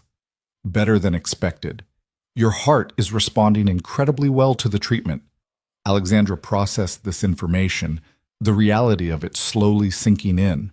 She'd prepared herself for death for so long that the prospect of living, truly living, without the sword of Damocles hanging over every moment, felt almost surreal. "What day is it?" she asked. "Tuesday. You've been out for 3 days." "The company. Grant. What's—" "Shh." Daniel squeezed her hand. "Everything's under control. Just focus on recovering right now." "Daniel, I need to know." Lisa Chen released the evidence to the FBI yesterday morning. His voice was calm, steady, as though he were reporting ordinary business news. Grant Mercer was arrested at O'Hare, trying to board a flight to Geneva. The board has called an emergency session for Thursday to appoint interim leadership, and about 24 journalists are camped outside the hospital trying to get a statement from you. Alexandra stared at him. "You did all that, while I was unconscious." "I made some calls, coordinated with people you trust. Lisa's been incredible. She basically became our command center." Daniel shrugged, but there was something in his eyes that spoke of sleepless nights and battles fought in boardrooms and conference calls. "You built a company with loyal people, Alexandra. I just helped them do what they wanted to do anyway. You saved my company. I kept things together until you could wake up and save it yourself." Alexandra's throat tightened with emotion she couldn't name. She'd spent 18 years believing she had to do everything alone, that asking for help was weakness, that depending on anyone would only lead to disappointment. And here was this man, this ordinary, extraordinary man who worked in a cubicle near the window, who had stepped up when she needed him most and asked for nothing in return. "Why?" she whispered. "Why did you stay?" Daniel was quiet for a moment, his thumb tracing gentle circles on the back of her hand. "When I was 23, he said finally, my mother died of a heart attack. She'd been having symptoms for months, but she couldn't afford the tests, the specialists, the treatment. She just kept going to work, kept pushing through the pain, kept pretending everything was fine. By the time she finally collapsed, it was too late." Alexandra watched his face, seeing the old grief that still lived there beneath the surface. "I chose Vale Industries because of what your father built, because he believed everyone deserved access to cardiac care, regardless of what they could pay. And then I stayed because even after 7 years of corporate politics and budget cuts and endless spreadsheets, I still believed in that mission." He met her eyes. "I stayed because you were worth staying for, not as a CEO, not as a billionaire, as a person who fights for something bigger than herself." "Daniel, you asked me if you were beautiful." His voice was soft but unwavering. "I've had 3 days to think about that question while watching you fight for your life. And I've decided that beautiful isn't a big enough word. You're remarkable. You're fierce. You're the kind of person who changes the world just by existing in it. And He stopped, seeming to gather courage. "I would very much like to be part of your world, if you'll let me." For a long moment, Alexandra simply looked at him. This man who had been a name on a spreadsheet 48 hours ago. This man who had opened his door to a stranger in the rain and never once asked what was in it for him. "I don't know how to do this," she admitted. "I don't know how to let someone in. I've been alone for so long." "Then we'll figure it out together." Daniel's smile was gentle. "I hear I'm pretty good at analysis and problem solving." Despite everything, the pain, the exhaustion, the weight of all that had happened and all that was yet to come, Alexandra laughed. A real laugh that made her chest ache and her heart monitor spike in alarm. "I think," she said slowly, "that letting you stay might be the best decision I've ever made." "Better than building a billion-dollar company?" "Much better." Her fingers tightened around his. "Will you help me?" "Not just with the company, with everything. The recovery, the rebuilding, She hesitated. "The learning how to live instead of just survive." "Alexandra Vale," Daniel said. "I thought you'd never ask." The recovery was brutal. Daniel had expected it to be difficult. Dr. Harrison had warned them repeatedly that the experimental procedure would require months of intensive rehabilitation. But nothing could have prepared him for the reality of watching Alexandra fight her way back to health, one agonizing step at a time. The first week in the ICU was focused on survival. Alexandra's body, weakened by years of cardiac deterioration and the trauma of surgery, struggled to regulate itself. Fevers spiked and broke. Infections threatened and were beaten back. Blood pressure readings sent nurses scrambling for medications at all hours of the night. Through it all, Daniel stayed. He worked from the hospital, his laptop balanced on his knees in the chair beside Alexandra's bed. He coordinated with Lisa Chen by phone, managing the crisis at Vale Industries while the board scrambled to stabilize the company's leadership. He answered questions from journalists, lawyers, and federal investigators, all while keeping Alexandra's actual condition as private as possible. And when the work was done, when the calls were finished and the emails answered, he simply sat with her. Read to her when she was too tired to focus on screens. Talked to her about Emma, about his childhood, about the dreams he'd abandoned and the ones he still held close. Listened when she wanted to talk and provided comfortable silence when she didn't.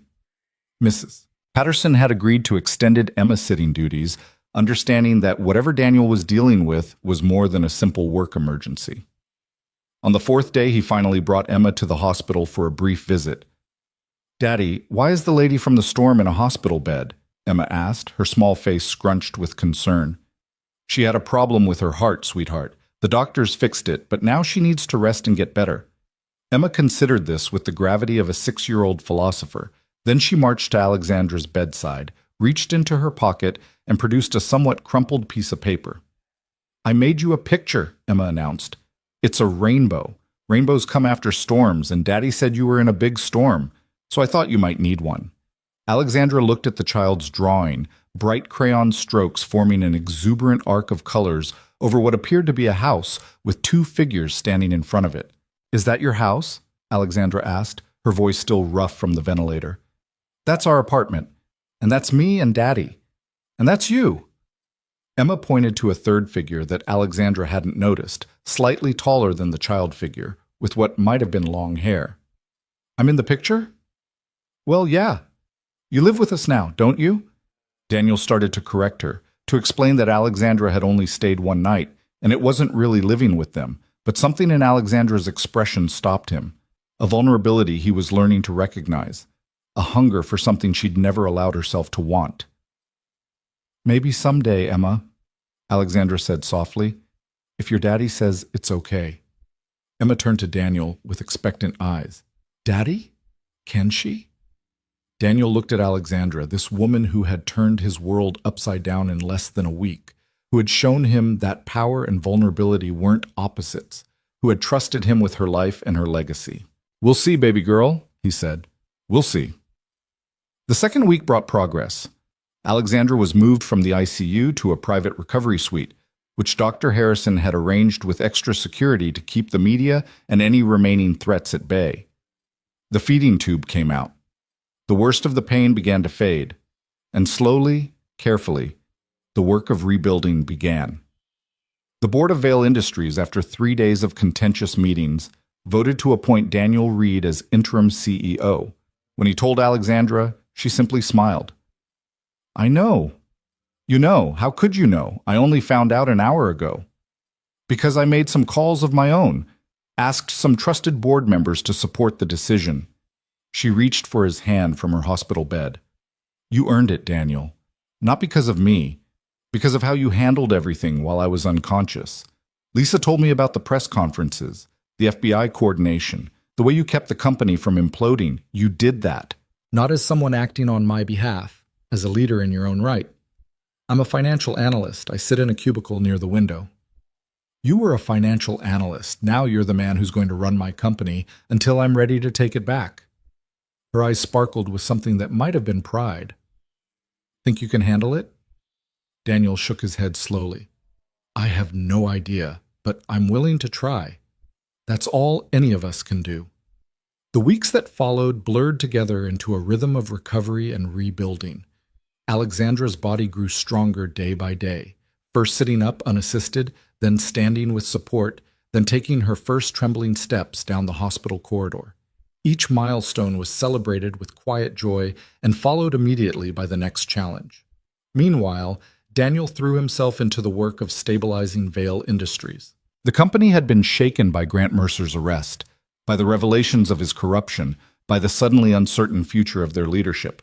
Stock prices had dropped 20% in the first week, and suppliers and partners were calling for reassurance that the company could still deliver on its commitments. Daniel gave them that reassurance, not with grand speeches or bold promises, but with steady, methodical competence. He reviewed every major contract, met with every department head, and made decisions that prioritized the company's mission over short-term profits. The cardiac technology program that Grant had planned to sell off? Daniel expanded it, accelerating the timeline for affordable heart monitors and accessible treatment protocols. Within a month, the stock price had stabilized. Within 2 months, it had begun to climb again. And through it all, Daniel made time for the things that mattered. He visited Alexandra every day, updating her on company developments and listening to her strategic insights.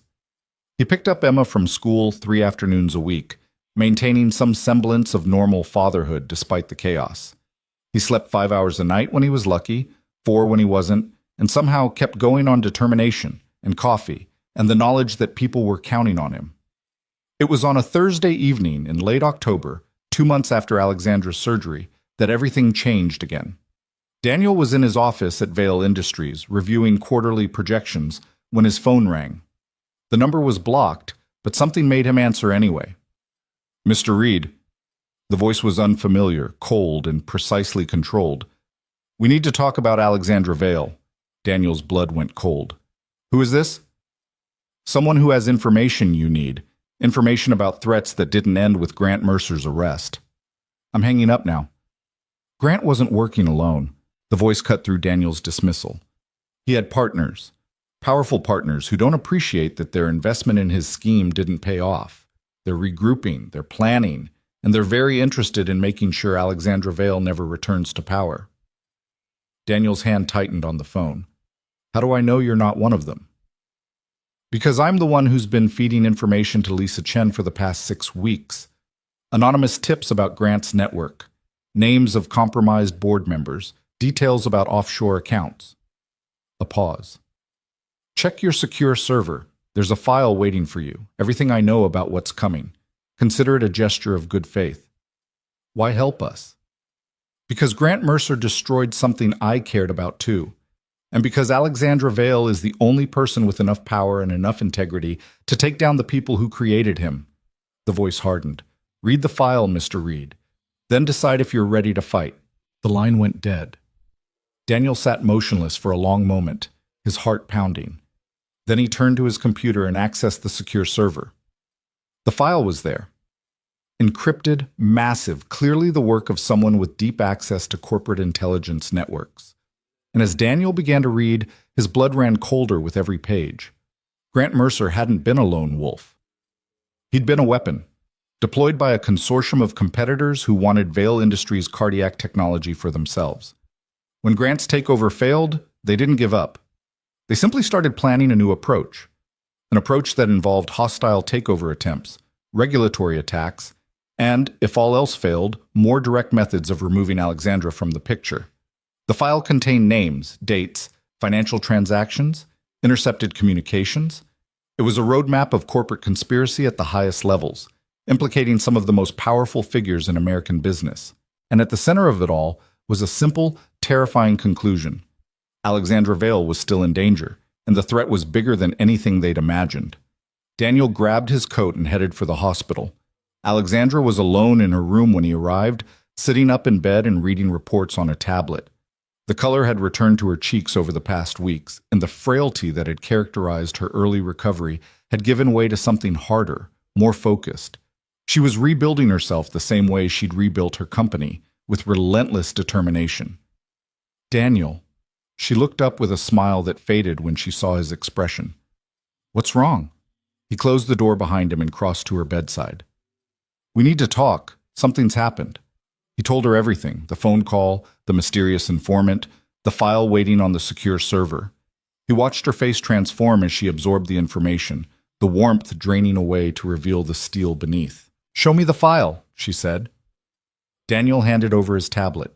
Alexandra read in silence, her eyes moving rapidly across the screen, processing information with the speed that had made her legendary in business circles. When she finished, she looked up at him with an expression he knew well, the expression of a woman going to war. "They think I'm weak," she said quietly. They think the surgery, the recovery, Grant's arrest, they think it's broken me, made me vulnerable. Are they wrong? They're the most wrong they've ever been. Alexandra set aside the tablet and met his eyes with fierce intensity. I've spent 2 months lying in this bed, Daniel, thinking, planning, preparing. They gave me time to see the whole board, every piece in play, and now I know exactly how to beat them. How? By doing something they never expected. A dangerous smile crossed her face. By going public. All of it. The conspiracy, the corruption, the threats. Not through lawyers or regulators, through the press. Let the whole world see what they're really doing. That's risky. They could what? Try to destroy me? They're already trying. Threaten my company? They've been threatening it for years. Alexandra reached for his hand. The only power these people have is the power of secrecy. They work in shadows, manipulating from behind the scenes. Drag them into the light, and they crumble. Daniel thought about this, weighing the risks against the potential rewards. It was a bold strategy, exactly the kind of high-stakes gamble that had built Vale Industries into what it was today, and exactly the kind of gamble that could destroy everything if it went wrong. There's something else, he said slowly. Something we need to consider. What? You. He squeezed her hand. Your health. Your recovery. You're not ready for the kind of fight this would become. The stress, the public scrutiny, the attacks. Daniel, let me finish. His voice was gentle but firm. I've watched you nearly die once. I've sat in this hospital for 2 months praying you'd get stronger. And I'm not willing to risk losing you again just because some corporate villains need to be taught a lesson. Alexandra was silent for a long moment. When she spoke, her voice was softer than he'd ever heard it. You really do care. About me. Not just the company, not the mission, me. I thought I made that clear. You did. She stopped, struggling with words that didn't come easily to her. I'm not used to someone putting me first, ahead of everything else. It's disorienting. Get used to it. Daniel leaned closer. Because I'm not going anywhere. Whatever we decide to do about this conspiracy, we do it together. And we do it in a way that doesn't destroy what we're trying to build. Alexandra studied his face for a long moment. Then slowly she nodded. Together, she agreed. We do this together. So what's the plan? First, we finish my recovery.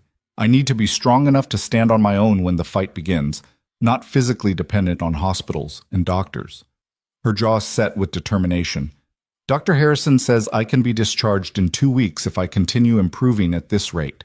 I want to be home, really home, not hiding in safe houses or cowering from shadows. Your penthouse? Too compromised. Grant's people had access to everything. Even after we've swept for surveillance, I'll never feel secure there again. She paused, considering. I need somewhere new, somewhere that's really mine. I might have an idea about that. Oh? Daniel hesitated, knowing he was about to cross a line he couldn't uncross. Emma asked when you were coming to live with us, the night she brought you the rainbow picture. Alexandra's eyes widened. Daniel, I know it's fast, I know it's unconventional. I know that 24 hours ago, we'd never even had a conversation. He took a breath. But I also know that the past 2 months have felt more real than the past 3 years. And I know that when I imagine the future, you're in it. You and Emma and me, figuring this out together. You're asking me to move in with you. I'm asking you to consider it when you're ready. If you're ready. He smiled crookedly. My apartment isn't exactly penthouse quality, but the company's excellent. Alexandra stared at him for what felt like an eternity. Then something extraordinary happened. She laughed. Not the bitter, hollow laugh he'd heard that first night, or the weak, exhausted laugh from her hospital bed. This was pure, joyful, surprised laughter, the sound of someone discovering that happiness might actually be possible.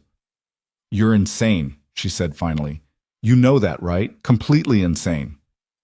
Is that a yes? It's a let me think about it. But she was smiling as she said it, and her hand tightened around his.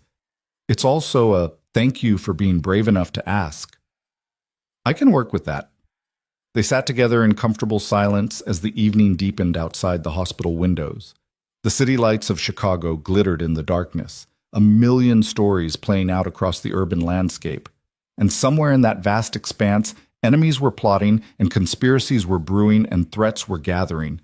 But in this quiet room, for this brief moment, none of that mattered. What mattered was the woman holding his hand. What mattered was the future they were daring to imagine. What mattered was the choice to fight, not just for survival, not just for victory, but for something worth living for. Alexandra Vale had asked if she was beautiful. Daniel Reed had answered with the truth. Now they would discover whether that truth was strong enough to survive what was coming. The days that followed brought both progress and preparation. Alexandra threw herself into recovery with the same intensity she'd brought to building her company, pushing through pain and exhaustion to meet every milestone Dr. Harrison set. She walked the hospital corridors until her legs gave out, then rested briefly before walking them again. She reviewed company documents for hours, rebuilding her strategic vision piece by piece. She made calls to trusted allies, slowly reconstructing the network that Grant Mercer had tried to destroy. And through it all, Daniel was there. He adjusted his schedule at Vale Industries to be present for Alexandra's physical therapy sessions, watching with quiet pride as she regained strength and mobility.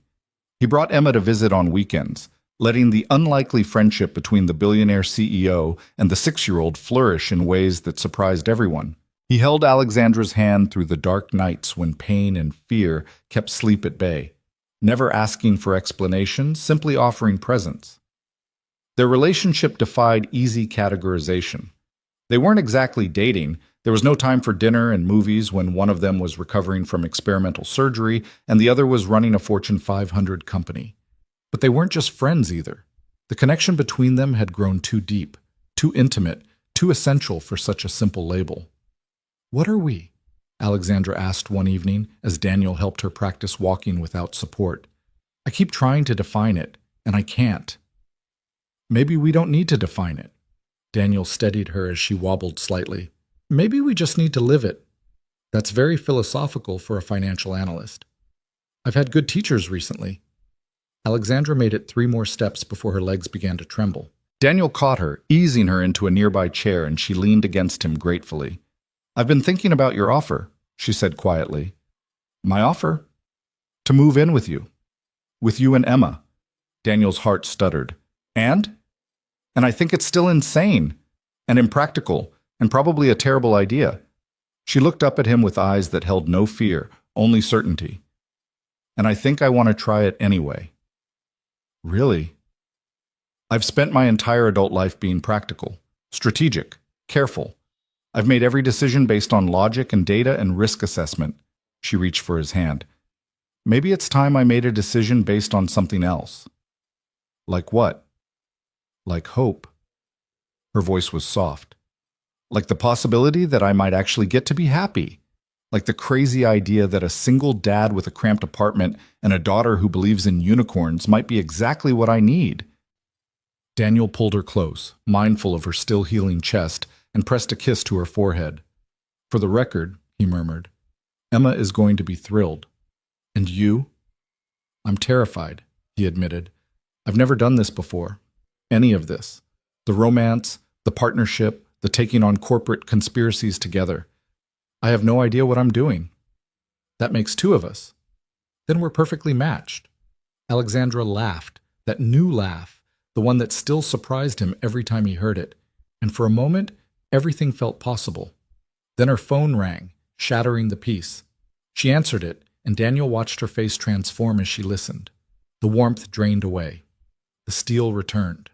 By the time she ended the call, she was every inch the CEO who had terrified boardrooms for 18 years. "What is it?" Daniel asked. "That was Lisa, the consortium, Grant's backers. They've made their move." Her voice was ice. "They've initiated a hostile takeover attempt. They're buying up shares, rallying dissatisfied investors, preparing a proxy fight that could remove me from leadership permanently." "When?" "The shareholder meeting is in 3 weeks. Alexandra's jaw tightened.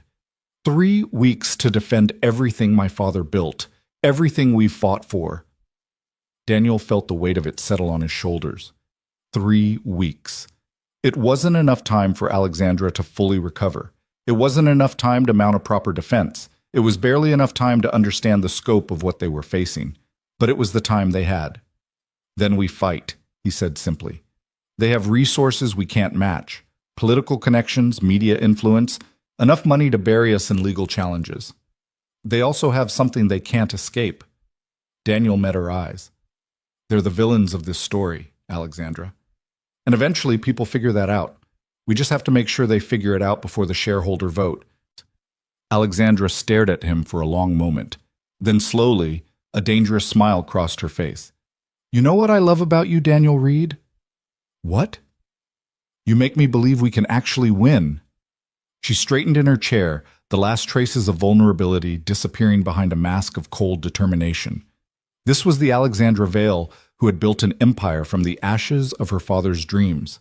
The Alexandra Vale who had stared down death and refused to blink. The Alexandra Vale who was about to remind her enemies exactly who they were dealing with. "Call Lisa," she said. "Tell her we're moving up the timeline. The press conference happens tomorrow." "Tomorrow? But you're not even discharged yet." "Then we do it here, from the hospital. Let them see exactly what they're up against." Her eyes blazed with fierce light. "They wanted a fight. They're about to get one." Daniel nodded slowly, understanding dawning. This was the moment they'd been preparing for. The moment when Alexandra Vale stopped hiding and started attacking. And whatever came next, they would face it together. He reached for his phone to make the call. The war for Vale Industries had officially begun. The hospital conference room had never seen anything like this. Lisa Chen had worked through the night to transform the sterile space into something resembling a professional press venue. A backdrop bearing the Vale Industries logo hung behind a single podium. Camera crews from every major network jostled for position, their equipment cables snaking across the floor like a tangled nervous system. Reporters clutched notebooks and recording devices, their faces hungry with anticipation. And at the center of it all, seated in a wheelchair she'd insisted on using only for the entrance, Alexandra Vale prepared to go to war. Daniel stood beside her, just out of camera range, watching as she reviewed her notes one final time. She was still pale, still visibly recovering, but something in her bearing had changed overnight. The vulnerability she'd shown him in private moments had been locked away, replaced by the formidable presence that had made her legendary. "Are you ready for this?" he asked quietly. "I've been ready for 18 years. Alexandra looked up at him, and for just a moment the mask slipped. He saw the woman beneath, scared, determined, fighting with everything she had. "Stay close?" "Always." She rose from the wheelchair, refusing the arm Daniel offered, and walked to the podium under her own power. The effort cost her. He could see it in the slight tremor of her hands, the careful way she gripped the podium's edge. But she stood tall, her chin lifted, her eyes sweeping across the assembled press with cool authority. The room fell silent. "Good morning," Alexandra began, her voice clear and steady despite everything her body had endured. "I know there's been considerable speculation about my health and my future at Vale Industries. I'm here to address those concerns directly and to share some information that the American public deserves to know." She paused, letting the tension build. 3 months ago, I underwent experimental cardiac surgery to address a congenital heart defect I've lived with since childhood. The surgery was successful. I am recovering, and I have every intention of returning to my position as CEO of Vale Industries in full capacity. A murmur rippled through the press corps. Hands shot up, but Alexandra raised her own hand to forestall questions. "However, my health is not the most important story here today. The most important story is about a conspiracy. A coordinated effort by powerful corporate interests to seize control of Vale Industries and dismantle the affordable healthcare technology we've spent 2 decades developing." She pressed a button on the podium, and the screen behind her lit up with documents, photographs, financial records. "What you're seeing is evidence of a consortium involving executives from 3 major pharmaceutical companies and 2 private equity firms. This consortium recruited Grant Mercer, my former CFO, to execute a takeover from within. When that failed, they moved to Plan B, a hostile takeover designed to strip Vale Industries for parts and bury our cardiac technology forever." The room erupted. Reporters shouted questions, cameras flashed, the carefully maintained order dissolved into chaos. Alexandra let it happen for exactly 5 seconds before raising her hand again. I will take questions, but first, let me be absolutely clear about what's at stake. Her voice cut through the noise like a blade. Vale Industries' affordable cardiac monitoring technology has the potential to save millions of lives annually. Lives that pharmaceutical companies would prefer to monetize. Lives that private equity firms see only as data points on a profit projection. These people aren't just trying to take my company, they're trying to take hope away from every patient who can't afford the current standard of care. She met the cameras directly, and Daniel saw something in her expression that made his chest ache with pride. I won't let them. The questions came fast and fierce. Alexandra fielded them with the skill of someone who had been doing battle in boardrooms for nearly 2 decades. She named names. She cited specific documents. She laid out the conspiracy with the precision of a prosecutor presenting evidence to a jury. And through it all, she never wavered. By the time the press conference ended 2 hours later, Alexandra was trembling with exhaustion. Daniel caught her as she stepped away from the podium, guiding her back to the wheelchair despite her protests. That was incredible, he said as he wheeled her toward the elevator. You destroyed them. I wounded them. Alexandra's voice was hoarse from speaking. Now we have to see if the wound is fatal. The response came faster than either of them had anticipated.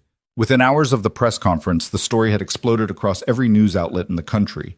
Social media erupted with outrage. Shareholders began demanding answers. Politicians who had accepted campaign contributions from the implicated companies scrambled to return the money and distance themselves from the scandal. And in the Vale Industries boardroom, the phone would not stop ringing. Daniel fielded calls from investors, analysts, lawyers, and journalists, while Alexandra rested in her hospital room. Each call brought new information, a board member pledging support, an institutional investor pulling back from the consortium's proxy fight, a whistleblower from one of the pharmaceutical companies reaching out with additional evidence. The tide was turning, but the consortium wasn't finished. That evening, as Daniel sat beside Alexandra's bed reviewing the day's developments, his phone buzzed with an encrypted message. The number was familiar, the mysterious informant who had started all of this. They're accelerating the timeline. Emergency board meeting called for tomorrow. They're going to try to remove Alexandra before the shareholders can weigh in. Daniel showed Alexandra the message. Her expression hardened. They're panicking, she said. The press conference hurt them more than they expected. Now they're trying to cut their losses before everything falls apart. Can they actually remove you? You're the majority shareholder. I'm the largest single shareholder, but not the majority. My father distributed ownership widely to prevent any one person from having absolute control, including himself. Alexandra sat up straighter, wincing slightly at the movement. If enough board members vote against me, they can force me into an interim leave of absence pending a full shareholder vote. It would give them weeks to consolidate power, spin the narrative, pressure smaller shareholders to sell. So we stopped them at the board meeting. We don't even know who on the board is compromised. Alexandra's jaw tightened with frustration. I've spent 2 months trying to identify the moles, and I still can't be certain. Then we don't play defense. Daniel leaned forward, his mind racing through possibilities. We make them identify themselves. How? The same way you identified Grant. We give them something they can't resist, a piece of information so valuable they have to act on it. Then we watch who moves. Alexandra studied him with new appreciation. You're thinking like a strategist, not an analyst. I've had good teachers recently. A ghost of a smile crossed her face. What did you have in mind? Daniel outlined his plan. It was risky, perhaps riskier than anything they'd attempted so far. It required precise timing, complete commitment, and a willingness to bet everything on a single hand. It was exactly the kind of gamble Alexandra Vale had built her career on. Do it, she said when he finished. Set the trap. Daniel nodded and reached for his phone. The next 12 hours were a blur of preparation and misdirection. Lisa Chen proved invaluable, coordinating with trusted allies within the company to spread carefully crafted rumors. The story was simple. Alexandra Vale, exhausted from her press conference appearance, had suffered a setback. Her doctors were concerned. There was talk of moving up her departure from the hospital, not for recovery at home, but for transfer to a specialized facility. The implication was clear. Alexandra might not make it to the board meeting. If the consortium's moles believed she was incapacitated, they would move more boldly. They would reveal themselves.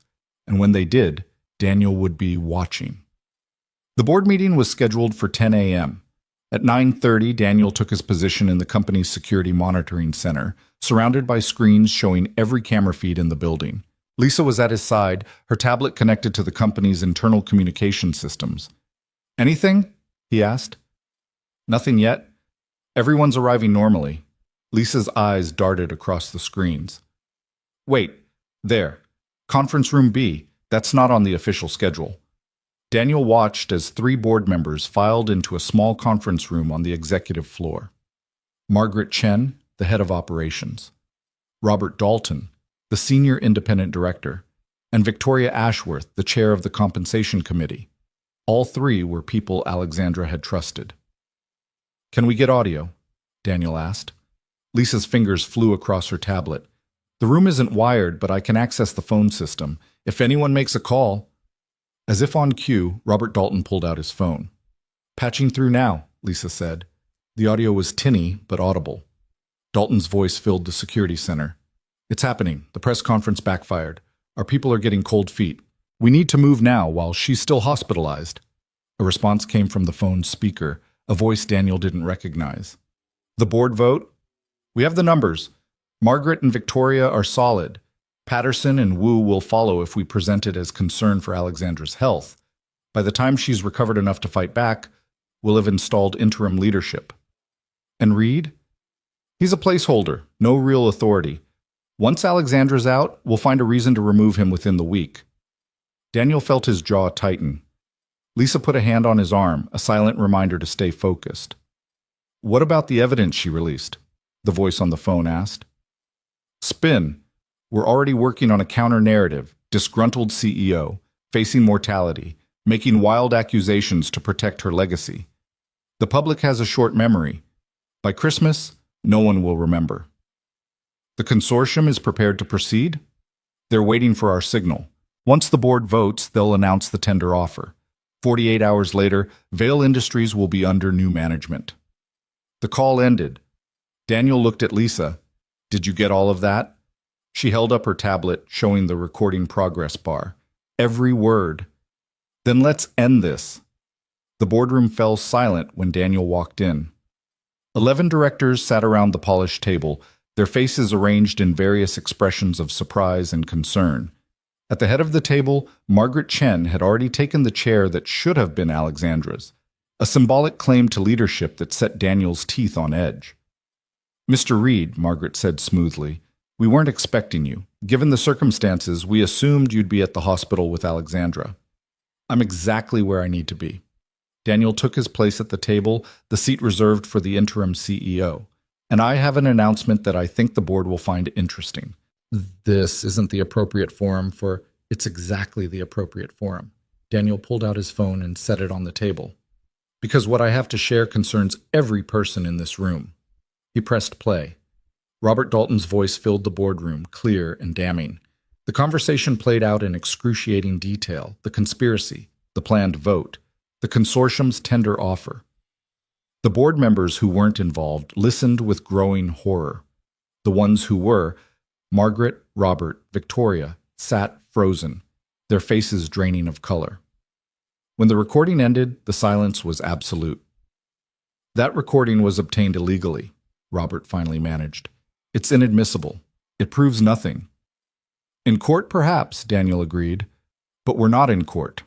We're in a boardroom, and I think our fellow directors have heard enough to form their own conclusions." He looked around the table, meeting each pair of eyes in turn. Alexandra Vail built this company on the principle that healthcare should be a right, not a privilege. She spent her entire adult life fighting for that vision, first against skeptics who said it couldn't be done, then against competitors who wanted to crush her, and now against a conspiracy that would rather see her dead than see her succeed. Daniel's voice rose with conviction. "She nearly died 3 months ago.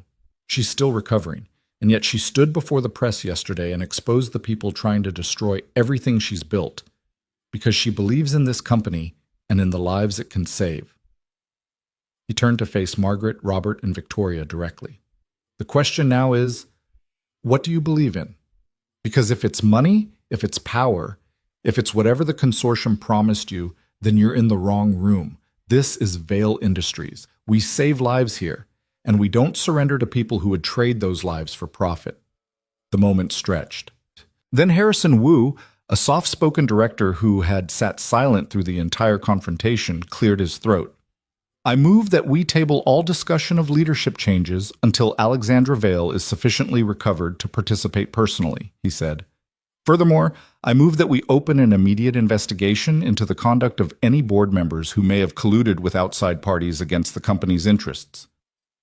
Seconded, said another director, then another, then a chorus of voices around the table. Margaret Chen's face twisted with fury. She looked at Robert and Victoria, seeking support, but both had gone pale and silent, rats recognizing a sinking ship. This isn't over, Margaret said, rising from the chair she'd claimed. The consortium has resources you can't imagine. They'll do nothing. The voice came from the doorway. Every head turned. Alexandra Vale stood at the entrance to the boardroom, one hand braced against the doorframe, the other clutching a folder of documents. She was dressed in a simple charcoal suit, not her usual power attire, but elegant enough to project authority. Her face was pale with effort, but her eyes blazed with the fierce intelligence that had built an empire. Alexandra, Daniel said, moving instinctively toward her. You should be resting. I've rested long enough. She walked into the room, each step deliberate and measured. Dr. Harrison cleared me this morning, conditionally, against his better judgment. A thin smile crossed her face. He knows me well enough to understand that trying to keep me away from this meeting would have done more damage than letting me attend. She reached the head of the table, her rightful place, and stood before the chair Margaret had vacated. For a moment, she simply looked at it. Then she sat down, the gesture carrying the weight of reclaimed authority. Daniel has already shared the evidence we've gathered, Alexandra said, her voice carrying to every corner of the room. But there's more. The folder I'm holding contains financial records, communication logs, and sworn statements from witnesses within the consortium's own organization. People who decided that participating in the destruction of a healthcare company was more than their conscience could bear. She opened the folder and began distributing documents around the table. These materials have already been provided to the FBI, the SEC, and the Department of Justice. Federal investigators will be reaching out to several people in this room within the next 48 hours. Her gaze settled on Margaret, Robert, and Victoria. I would strongly suggest that any board members with relevant information consider cooperating fully with those investigations. Robert Dalton's composure finally cracked. He pushed back from the table, his chair scraping loudly against the floor. You can't prove any of this, he said, but his voice lacked conviction. It's hearsay. Fabrication. You're a dying woman grasping at... I'm a dying woman? Alexandra's laugh was cold and sharp. Robert, I've been dying since I was 16 years old. Every single day I've woken up wondering if this would be the one that killed me. And you know what I've learned from that? She stood, placing her hands flat on the table, leaning toward him with controlled fury. I've learned that the dying have nothing left to fear. I've learned that when you've stared down death often enough, the threats of small, greedy men stop meaning anything at all. And I've learned that the best way to live, really live, is to fight for something worth dying for. Her voice dropped to barely above a whisper, but it carried through the silent room like thunder. Vale Industries is worth dying for. The lives we save are worth dying for. And you, Robert, you and your consortium, you are not worth a single beat of my damaged heart. Robert's face contorted. For a moment, Daniel thought he might lunge across the table, but something in Alexandra's expression stopped him, something ancient and implacable, the look of a woman who had walked through fire and emerged transformed. He turned and walked out of the boardroom without another word. Margaret and Victoria followed moments later. Alexandra watched them go, then slowly sank back into her chair. The effort of the confrontation had cost her. Daniel could see it in the tremor of her hands, the slight grayness around her lips. But she held herself upright, refusing to show weakness until the threat had passed. I believe, she said, addressing the remaining board members, we have a motion on the floor regarding an investigation. Shall we vote? The motion passed unanimously. The meeting adjourned an hour later after a series of emergency measures had been approved: enhanced security protocols, accelerated timeline for the cardiac technology rollout, formation of a special committee to oversee the investigation into board misconduct. Daniel walked beside Alexandra as she made her way slowly back to the elevator. She leaned on him more heavily than she probably wanted to, but she didn't push him away. "That was reckless," he said quietly. "You could have collapsed in there." "But I didn't. You got lucky." "I got stubborn." She looked up at him with a tired smile. "There's a difference." The elevator arrived. They stepped inside, and the moment the doors closed, Alexandra's composure cracked. She sagged against Daniel, her breath coming in short gasps, her whole body trembling with exhaustion. Hey, I've got you." He wrapped his arms around her, supporting her weight. "You did it. It's over." "It's not over," she whispered. "The consortium is still out there. Margaret and Robert will flip, try to cut deals, but the people above them will be dealt with by the FBI, by the SEC, by the full weight of the federal government, which is now very interested in pharmaceutical companies conspiring to suppress affordable health care." Daniel pressed a kiss to her forehead. "You don't have to fight every battle yourself anymore, Alexandra. You've got allies now. You've got a team. You've got me." She was quiet for a moment, then very softly, "I don't know how to do that. Let other people carry the weight." "You learn, one day at a time." He tilted her chin up so she could see his eyes. "Starting with today. Today, you let me take you home. You rest. You recover. And tomorrow, we figure out the next step together." "Home," she repeated. The word seemed to puzzle her. I'm not sure where that is anymore." Daniel smiled. "I have some ideas." The apartment was quiet when they arrived. Mrs. Patterson had taken Emma to the park, giving Daniel and Alexandra time to settle in without the whirlwind of six-year-old energy. Daniel guided Alexandra to the couch, the same worn, second-hand couch where she'd sat soaking wet just months ago, and made her comfortable with pillows and blankets. "This is temporary," Alexandra said, looking around the modest space. "Until we figure out something more permanent." "It's not much," Daniel admitted. 3 bedrooms would be generous. 2 bedrooms and a converted closet is more accurate. Emma's room barely fits her bed and her bookshelf, and the kitchen— "Daniel," Alexandra caught his hand, "stop apologizing." "I'm not apologizing. I'm setting expectations." "You're apologizing for not having a penthouse." She pulled him down to sit beside her. "I had a penthouse. It was 2,000 square feet of cold, empty space where I slept alone every night and ate breakfast alone every morning and worked until I couldn't see straight because there was nothing else to do." She looked around the apartment, at the crayon drawings taped to the refrigerator, the toys scattered near the door, the evidence of a life actually being lived. "This is better. This is what a home looks like." Daniel felt something loosen in his chest. "You might change your mind when you see the water pressure in the shower."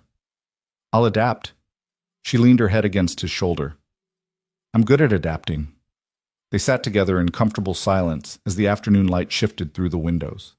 The sounds of the city drifted up from the street below: traffic, voices, the endless hum of urban life. It was strange, Daniel thought, how quickly this had become normal.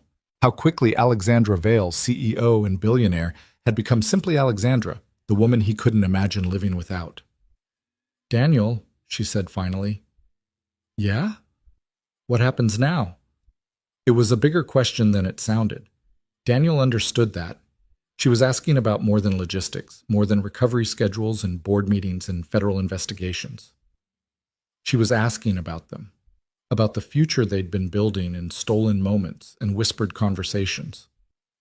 "Now," he said slowly, "you get better. The company stabilizes. The consortium gets what's coming to them." He paused. "And we figure out what this is." "What we are, you mean?" "Yeah." He turned to look at her. "I know it's fast. I know it doesn't make sense on paper. 6 months ago, I was invisible to you, just a name on an employee roster." "You were never invisible," Alexandra said quietly. "I told you. I noticed you, years ago.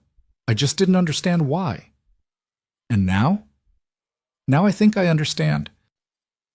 She reached up to touch his face, her fingers gentle against his stubbled jaw. You're the first person who ever saw me. Not the CEO, not the billionaire, not the dying woman with the power to change lives. Just me, scared and stubborn and so tired of being alone. You're not alone anymore. No. Her voice was thick. I'm not. The sound of small footsteps in the hallway shattered the moment. Emma burst through the front door, Mrs. Patterson trailing behind with a bemused expression. Daddy, you're home, and the storm lady is here. Emma launched herself at the couch, barely avoiding collision with Alexandra. Are you staying for dinner? Please say you're staying for dinner. Mrs. Patterson made cookies, but I saved some for you. Alexandra laughed, that surprised, delighted laugh that Daniel was learning to love. I would be honored to stay for dinner. And breakfast? Emma, Daniel said gently. What? I just want to know if she'll be here for pancakes. You make the best pancakes, Daddy. She should know. Alexandra looked at Daniel, her eyes warm. I've heard wonderful things about your pancakes. They're acceptable. He's being modest, Mrs. Patterson interjected from the doorway. They're excellent, almost as good as mine, which is saying something. She smiled at Alexandra. It's nice to finally meet you properly, Ms. Vale. I've heard a great deal. Good things, I hope. Mostly, Mrs. Patterson's eyes twinkled. Some concerns about your tendency toward workaholism, but I'm told you're working on that. Alexandra glanced at Daniel. I have a very insistent support team. The evening that followed was nothing like Daniel had experienced before. It was chaotic and messy and wonderfully ordinary. Emma demanded that Alexandra read her a bedtime story. 3 stories, actually, because she was very good at negotiations. Mrs. Patterson stayed for dinner, filling the small kitchen with warmth and laughter and the smell of her famous pot roast. And through it all, Daniel watched Alexandra transform. The CEO disappeared entirely. In her place was a woman who laughed at Emma's jokes, who asked Mrs. Patterson about her grandchildren, who dried dishes with the careful attention she usually reserved for quarterly reports. She wasn't performing. She wasn't managing her image. She was simply being, present and alive and part of something bigger than herself. Later, after Emma was asleep and Mrs. Patterson had gone home, Daniel found Alexandra standing at the window, looking out at the city lights. Credit for your thoughts, he asked, joining her. I was thinking about my father. Her voice was soft. He died before he could see what Vale Industries became, before he could see the lives we've saved, the technology we've developed, before he could see any of it. I'm sure he'd be proud. Maybe, I hope so. She turned to face him. But I was also thinking about what he missed by dying too young. He never saw me grow up, never met the people who would become important to me, never got to be a grandfather. Her eyes glistened. I used to think that when you were dying, the only thing that mattered was legacy, the mark you left on the world. But now I think what matters is the people you love, the moments you share with them, the ordinary, beautiful, everyday moments that don't make it into history books. She reached for his hand. I want those moments, Daniel. I want to be there when Emma loses her first tooth. I want to fall asleep on this terrible couch, watching movies we've seen 100 times. I want to burn pancakes and argue about whose turn it is to do dishes and have the same conversation about nothing important that couples have been having for thousands of years. That sounds like a life, Daniel said. It sounds like a home. Her voice cracked. I've never had one. Not really. But I want one. With you. With Emma. With whatever comes next. Daniel pulled her close, careful of her still healing chest. Then let's build one. Together. It won't be easy. The company, my health, the investigations. I know. And I'm difficult, stubborn, used to doing things my own way. I know that too. I might drive you crazy. You already do. He smiled against her hair, but in the best possible way. She laughed softly. So this is it? We're really doing this? We're really doing this. They stood together at the window, watching the city lights glitter in the darkness. Tomorrow would bring new challenges, board meetings and medical appointments, and the endless work of rebuilding a company and a life. But tonight, in this quiet moment, none of that mattered. What mattered was the woman in his arms. What mattered was the choice they'd made to face the future together. What mattered was home. The weeks that followed tested everything they'd built. Alexandra's recovery continued, though not in a straight line. There were good days when she felt almost normal, when she could work for hours and walk without support and forget, momentarily, what her body had endured. And there were bad days when the fatigue crushed her, when pain radiated through her chest, when the experimental treatment revealed its limitations. Through it all, Daniel was there. He adjusted his schedule at Vail Industries to work from home whenever possible, setting up a makeshift office in the corner of the living room. He coordinated with Dr. Harrison on Alexandra's treatment protocol, becoming as familiar with cardiac rehabilitation as he was with financial projections. He learned to read her moods, when she needed space, when she needed company, when she needed someone to simply sit beside her and say nothing at all. And Emma, in her 6-year-old wisdom, understood things that adults often missed. One evening, Daniels came home to find Emma curled up on the couch with Alexandra, both of them absorbed in a picture book about a princess who refused to be rescued. "She's reading to me," Alexandra explained when she noticed him watching. "Apparently my voice is too tired today." "The princess's voice is tired too," Emma added seriously, "from fighting all the dragons. But that's okay. You can rest, and I'll tell you what happens." That sounds like an excellent arrangement. Later, after Emma was asleep, Alexandra told Daniel what had happened. She'd had a particularly difficult afternoon. Chest pain, shortness of breath, the creeping fear that the surgery hadn't worked as well as everyone hoped. She'd been on the verge of panic when Emma had noticed, climbed onto the couch beside her, and announced that she knew exactly what to do. She said that when she's scared, Eleanor, the stuffed elephant, tells her stories until she feels better, Alexandra said, her eyes bright with unshed tears. And since I don't have an Eleanor, she would be my Eleanor for a while. She's something special, isn't she? She's extraordinary. Alexandra's voice was fierce. And she's going to change the world someday, just like her father. Daniel blinked. I haven't changed anything. You changed me. She took his hand. You changed everything. The consortium's legal troubles accelerated as the federal investigation widened. Margaret Chen, facing the prospect of prison time, agreed to cooperate with prosecutors in exchange for a reduced sentence.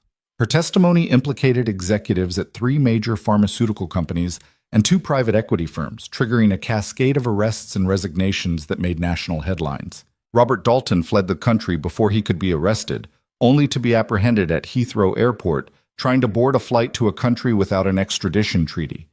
Victoria Ashworth, perhaps wisely, hired the best lawyers money could buy and began negotiating her own cooperation agreement.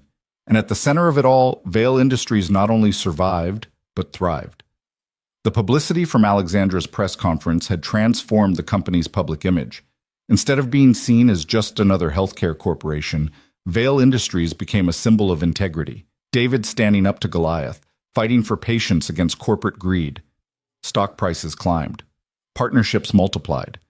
The Affordable Cardiac Technology Program received funding from sources that had previously been inaccessible. 6 months after her surgery, Alexandra walked into the Vail Industries boardroom for her first official day back as CEO. Daniel was there, of course. He'd spent the previous 6 months in a role that defied easy description, part interim CEO, part strategic advisor, part protector of Alexandra's vision while she recovered. Now, as she reclaimed her rightful position, he found himself uncertain about where he fit. "You look nervous," Alexandra said as they approached the boardroom doors. "I'm not nervous. I'm recalibrating." Recalibrating. "I got used to running things, making decisions, being responsible for the company's direction." He met her eyes. "I'm trying to figure out how to step back gracefully." Alexandra stopped walking. "Who said anything about stepping back?" "I'm a financial analyst, Alexandra. 3rd floor, cubicle near the window. That's who I was before all this started. And now you're the person who saved my company while I was dying. The person who outsmarted a conspiracy that had been building for years. The person who stood in front of a board of directors and showed more leadership in 5 minutes than most executives demonstrate in a career." She took his hand. "You're not going back to a cubicle, Daniel. You're staying right here. With me." "In what capacity?" "Chief Strategy Officer." She smiled at his stunned expression. I've already cleared it with the board. They were surprisingly enthusiastic. Something about you being the only person who's proven they can run this company without destroying it. Alexandra, you can accept gracefully, or you can argue with me. I should warn you that I'm very good at arguments, and I've had 6 months of rest to sharpen my skills. Daniel laughed, despite himself. Chief Strategy Officer. It comes with a significant raise, an actual office, and, her eyes sparkled, close proximity to the CEO, which I'm told has its own benefits. What kind of benefits? I suppose you'll have to accept the position to find out. He looked at her. This woman who had walked into his life on a stormy night and turned everything upside down. This woman who had shown him that courage came in many forms, that strength could coexist with vulnerability, that love could grow in the most unexpected places. Yes, he said.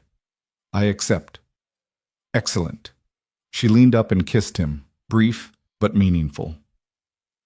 Now, let's go run a company. The boardroom erupted in applause when they walked in together. The months that followed brought challenges and triumphs in equal measure. The affordable cardiac technology rolled out ahead of schedule, transforming healthcare access in underserved communities across the country. The first life saved by a Vail Industries heart monitor was a grandmother in rural Montana who'd had no access to specialized cardiac care. When her family sent a thank you letter to the company, Alexandra had it framed and hung in the lobby. The consortium's trials made national news, exposing the depth of corruption in the pharmaceutical industry and triggering reforms that would reshape healthcare policy for generations. Alexandra testified before Congress, her testimony eloquent and damning, her mere presence a reminder that some fights were worth fighting. And at home, because they had a home now, a real one. Life continued in its ordinary, extraordinary way. Daniel's apartment had proven too small for 3 people, and Alexandra's recovery needs, so they'd found a new place together. Not a penthouse, Alexandra had insisted. Something real, something that felt like a family lived there. They'd chosen a brownstone in Lincoln Park, 4 bedrooms, a backyard big enough for Emma to play in, a kitchen where Daniel could make his famous pancakes on Saturday mornings. Alexandra had wanted to pay for it outright, but Daniel had insisted on contributing what he could, and they'd found a compromise that felt right to both of them. Emma adjusted to the new arrangement with the resilience that only children possess. Within weeks, she was calling Alexandra Alex and demanding to be included in their Saturday movie nights and asking when they were going to get a dog. A dog? Alexandra had looked at Daniel with something like panic. Every kid needs a dog, Emma had explained patiently. It's in the rules. What rules? Kid rules. You wouldn't understand. You're a grown-up.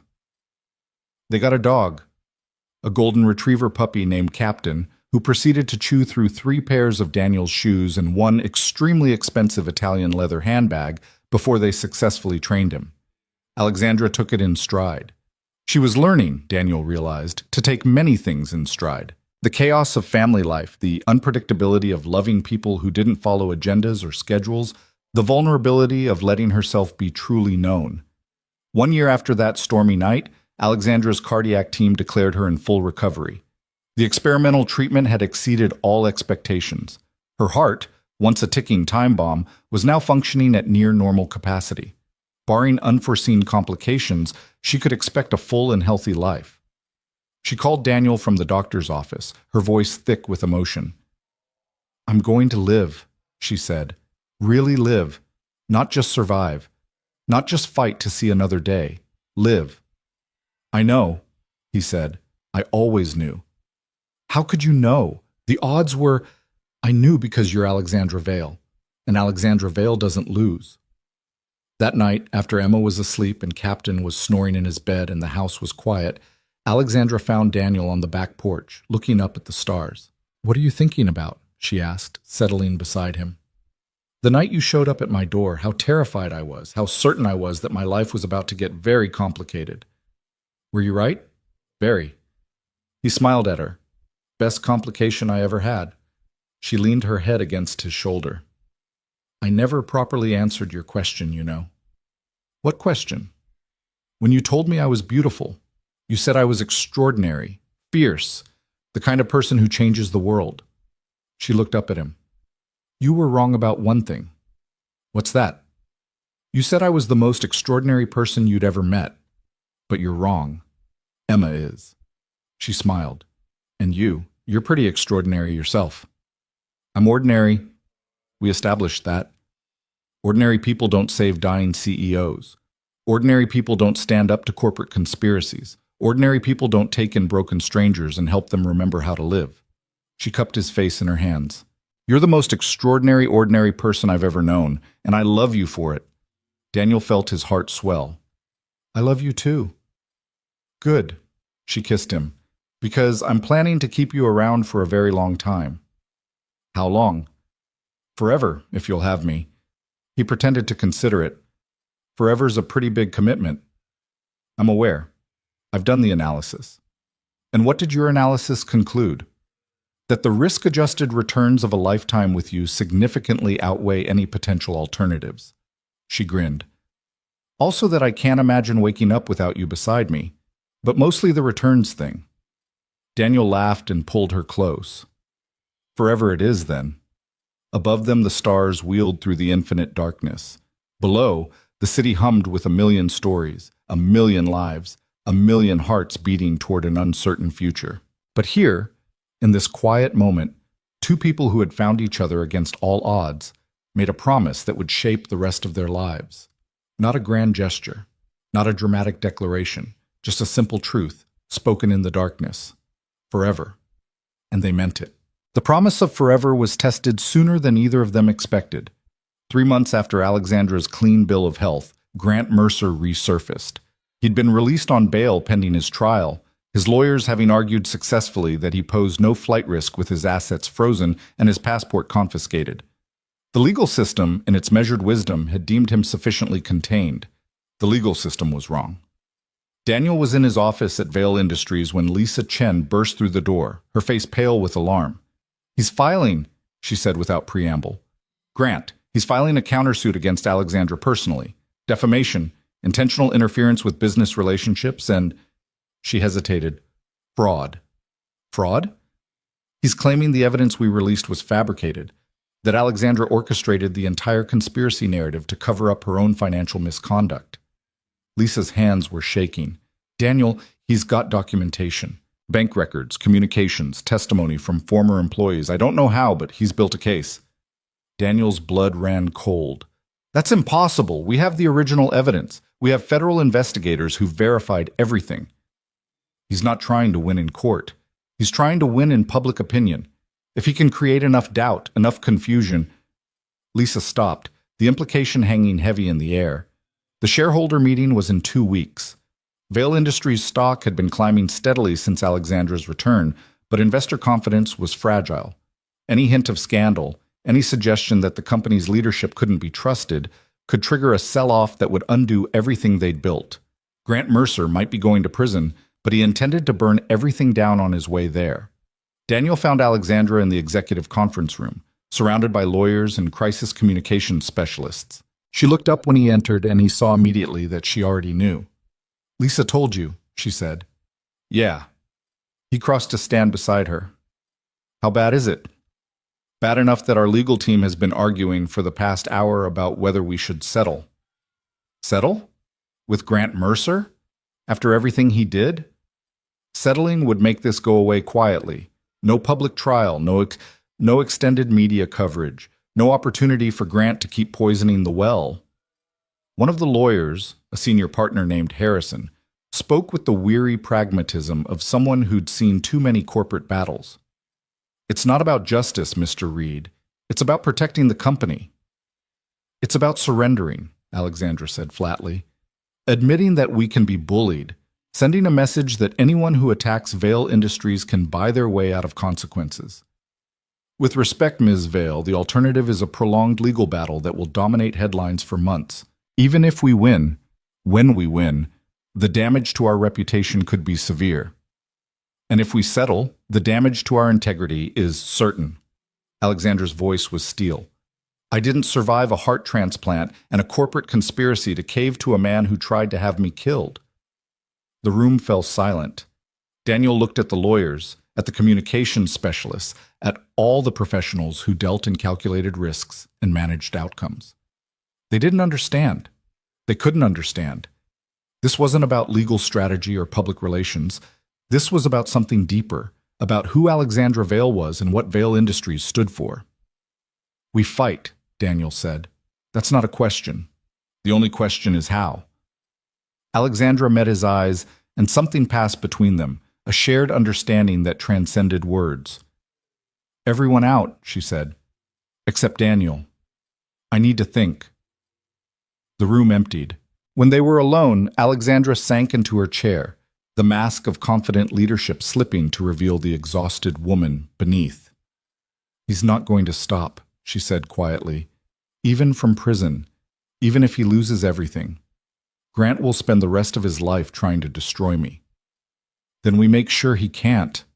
Daniel sat beside her. "What does he want? Really want? Beyond revenge, beyond hurting you, what's driving this?" Alexandra was silent for a long moment. "Control. He's always wanted control. Over the company, over me, over the narrative. He can't stand that I survived. That I won. That everything he built came crashing down while I'm still standing. So we take away his control. Completely. Not just in court. Everywhere." "How?" Daniel's mind raced through possibilities, discarding options, searching for leverage. And then, suddenly, he found it. "The consortium," he said. "Grant's partners. The ones who funded his scheme, who promised him a position in the new order once Vale Industries fell. They're still out there. Most of them cut deals, paid fines, walked away with their fortunes intact. They got off easy because Grant took the fall." "What are you suggesting?" "I'm suggesting that Grant Mercer isn't just angry at you. He's angry at them too. They used him, abandoned him, let him become the face of a conspiracy they all participated in." Daniel leaned forward. "What if we gave him a way to hurt them instead of us?" Alexandra's eyes narrowed. "You want to turn him. I want to offer him a choice. He can spend the rest of his legal career fighting a battle he can't win against a company that will never stop defending itself. Or he can redirect his considerable talents toward the people who actually betrayed him, and maybe, just maybe, find some redemption in the process." Grant Mercer doesn't want redemption. Everyone wants redemption, even if they don't know it. Daniel took her hand. "You taught me that. When you showed up at my door, when you asked if you were beautiful, you were looking for something, a reason to keep fighting, a reason to believe you were more than your illness, your company, your power. Grant's looking for that too. He just doesn't have anyone to help him find it." Alexandra stared at him for a long moment. Then, slowly, a smile crossed her face. Not warm, but sharp with strategic appreciation. "You want to save Grant Mercer. I want to neutralize him. If saving him is what it takes, I can live with that. And if it doesn't work, if he's too far gone, too consumed by hatred, then we fight the traditional way. Lawyers, courts, public opinion. We've done it before." Daniel squeezed her hand. "But I think it's worth trying. I think there's a version of this story where everyone doesn't have to lose." Alexandra was quiet, weighing the proposal against everything she knew about Grant, about human nature, about the capacity for change. Finally, she nodded. "Set up a meeting, somewhere private, just him and me." "You and him?" "Alexandra, that's necessary." Her voice was firm. "If this is going to work, he needs to hear it from me. Not lawyers, not intermediaries. Me. The person he spent years trying to destroy." Daniel wanted to argue, wanted to protect her from the man who had caused so much pain, but he recognized the look in her eyes, the same fierce determination that had carried her through surgery, through conspiracy, through every impossible challenge she'd faced. "I'll arrange it," he said. "But I'm going to be there, in the room, non-negotiable. I wouldn't have it any other way." The meeting took place 3 days later in a private conference room at a neutral law firm downtown. Grant Mercer arrived flanked by attorneys, his appearance carefully managed despite months of legal battles. He looked older than Daniel remembered, the polished confidence replaced by something harder and more desperate. But his eyes? His eyes were the same, cold, calculating, dangerous. "Alexandra?" Grant's voice was silk over steel. "You look well, remarkable really, considering." "Considering you tried to have me killed?" Alexandra didn't flinch. "Yes, I suppose it is remarkable. Alleged. Everything is alleged until proven in court. He smiled thinly. Speaking of which, shall we discuss my lawsuit? I'm told your lawyers are very eager to make this unpleasantness disappear. Your lawsuit is a waste of everyone's time, including yours. We both know the evidence is real. We both know what you did. Alexandra leaned forward. What I'm interested in is why you're still fighting when you've already lost. Lost? Grant laughed. I haven't lost anything. I've been temporarily inconvenienced. The difference is significant. The consortium abandoned you. Your allies turned state's evidence. You're facing years in prison, and the people who promised you power are sipping champagne in their penthouses while you prepare for trial. Alexandra's voice was relentless. You didn't just lose, Grant. You were sacrificed, and you know it. Something flickered in Grant's expression, a crack in the armor he'd maintained so carefully. Daniel watched it spread, watched the suppressed rage and humiliation surface for just a moment before Grant regained control. What's your point? My point is that you're wasting your energy on the wrong target. I'm not your enemy, Grant. I never was. I was just the obstacle between you and what you wanted. The real enemy, the people who used you and discarded you, they're still out there, still winning, still getting away with everything. And what do you suggest I do about it? Alexandra slid a folder across the table. Testify. Against all of them. Not just the ones who've already been caught, the ones who are still hiding, the executives who approved the conspiracy, the board members who looked the other way, the investors who knew exactly what they were funding. Grant didn't touch the folder. In exchange for what? Reduced charges. Minimum security facility and, Alexandra paused, my personal guarantee that when you get out there will be a place for you. Not at Vale Industries, obviously, but somewhere. A chance to rebuild. You're offering me redemption. Grant's voice was mocking. How touching. I'm offering you a choice. You can spend the next decade in prison, nursing your hatred, watching the people who betrayed you prosper while you rot. Or you can take them down with you and come out the other side with something left to live for. The silence stretched. Daniel held his breath, watching the battle play out across Grant's face. Pride versus pragmatism, revenge versus survival. Finally, Grant reached for the folder. He read through it slowly, methodically, his expression revealing nothing. When he finished, he looked up at Alexandra with something that might have been respect. You've thought this through. I've had time. Hospital beds are good for planning. And if I say no?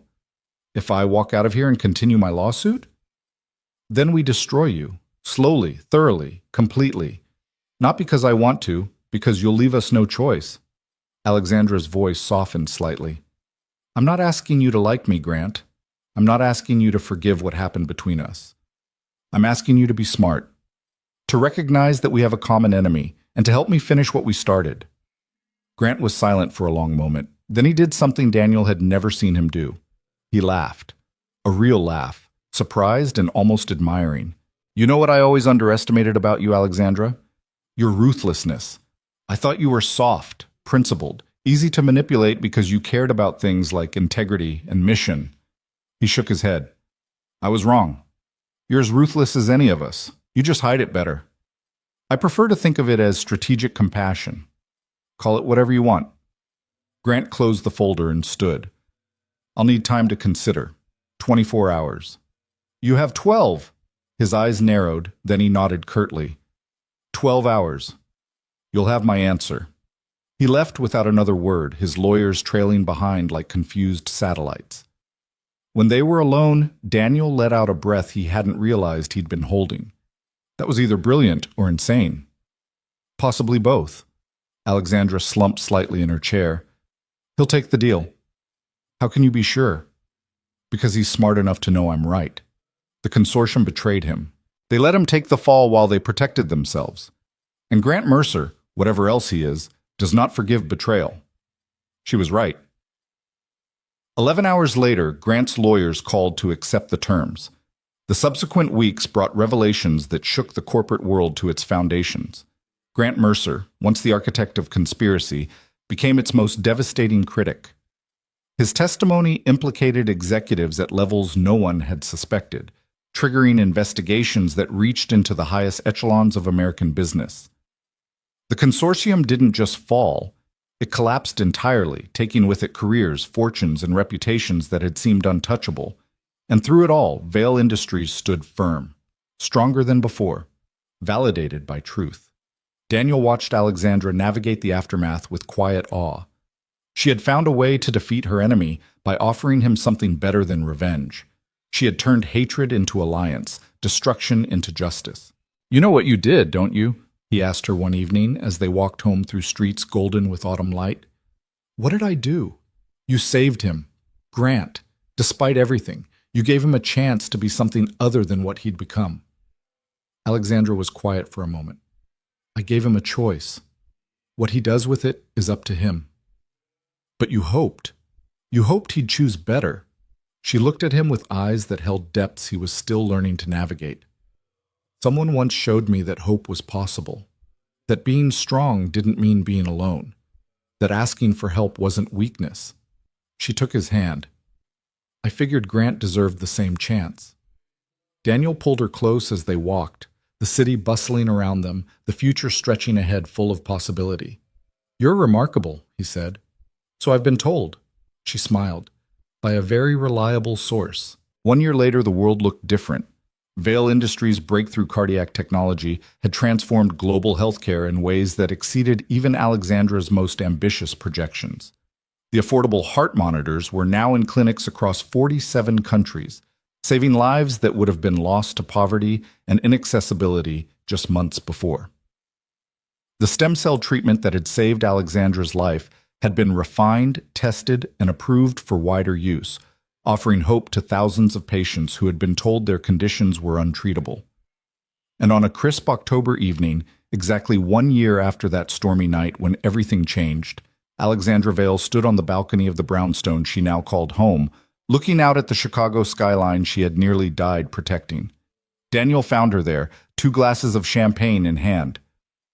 "Emma's finally asleep," he said, joining her at the railing. "She made me promise to wake her up if any shooting stars appear. Apparently there's a meteor shower tonight." "There is." Alexandra accepted the champagne with a smile. "I checked." "Of course you did." They stood together in comfortable silence, watching the city lights glitter against the darkening sky. The sounds of urban life drifted up from below, traffic, distant music, the eternal hum of a metropolis that never truly slept. "I got a call today," Alexandra said finally, "from the Nobel Committee." Daniel nearly dropped his glass. "The Nobel Committee?" "They're nominating Vail Industries for the Peace Prize, something about our contribution to global health equity." She said it casually, as though discussing the weather, but Daniel could see the emotion she was trying to contain. "They want me to give a speech in Stockholm in December." "Alexandra, that's—" Words failed him. "That's incredible. It's terrifying." She laughed softly. "I've stood before Congress. I've faced down corporate conspiracies. I've testified in trials that made international headlines. But a Nobel Prize speech?" She shook her head. "I have no idea what to say." "You'll figure it out. You always do. Will you come with me to Stockholm?" "Wild horses couldn't keep me away." Daniel moved closer, wrapping an arm around her waist. "Besides, Emma's been asking about snow. Apparently Chicago doesn't get enough of the right kind." "There's a right kind of snow?" "According to our daughter, yes, Swedish snow is supposedly superior. She read it in a book." Alexandra went very still. "Our daughter?" Daniel realized what he'd said. The word had slipped out naturally, without thought, because that's what Emma had become to both of them over the past year.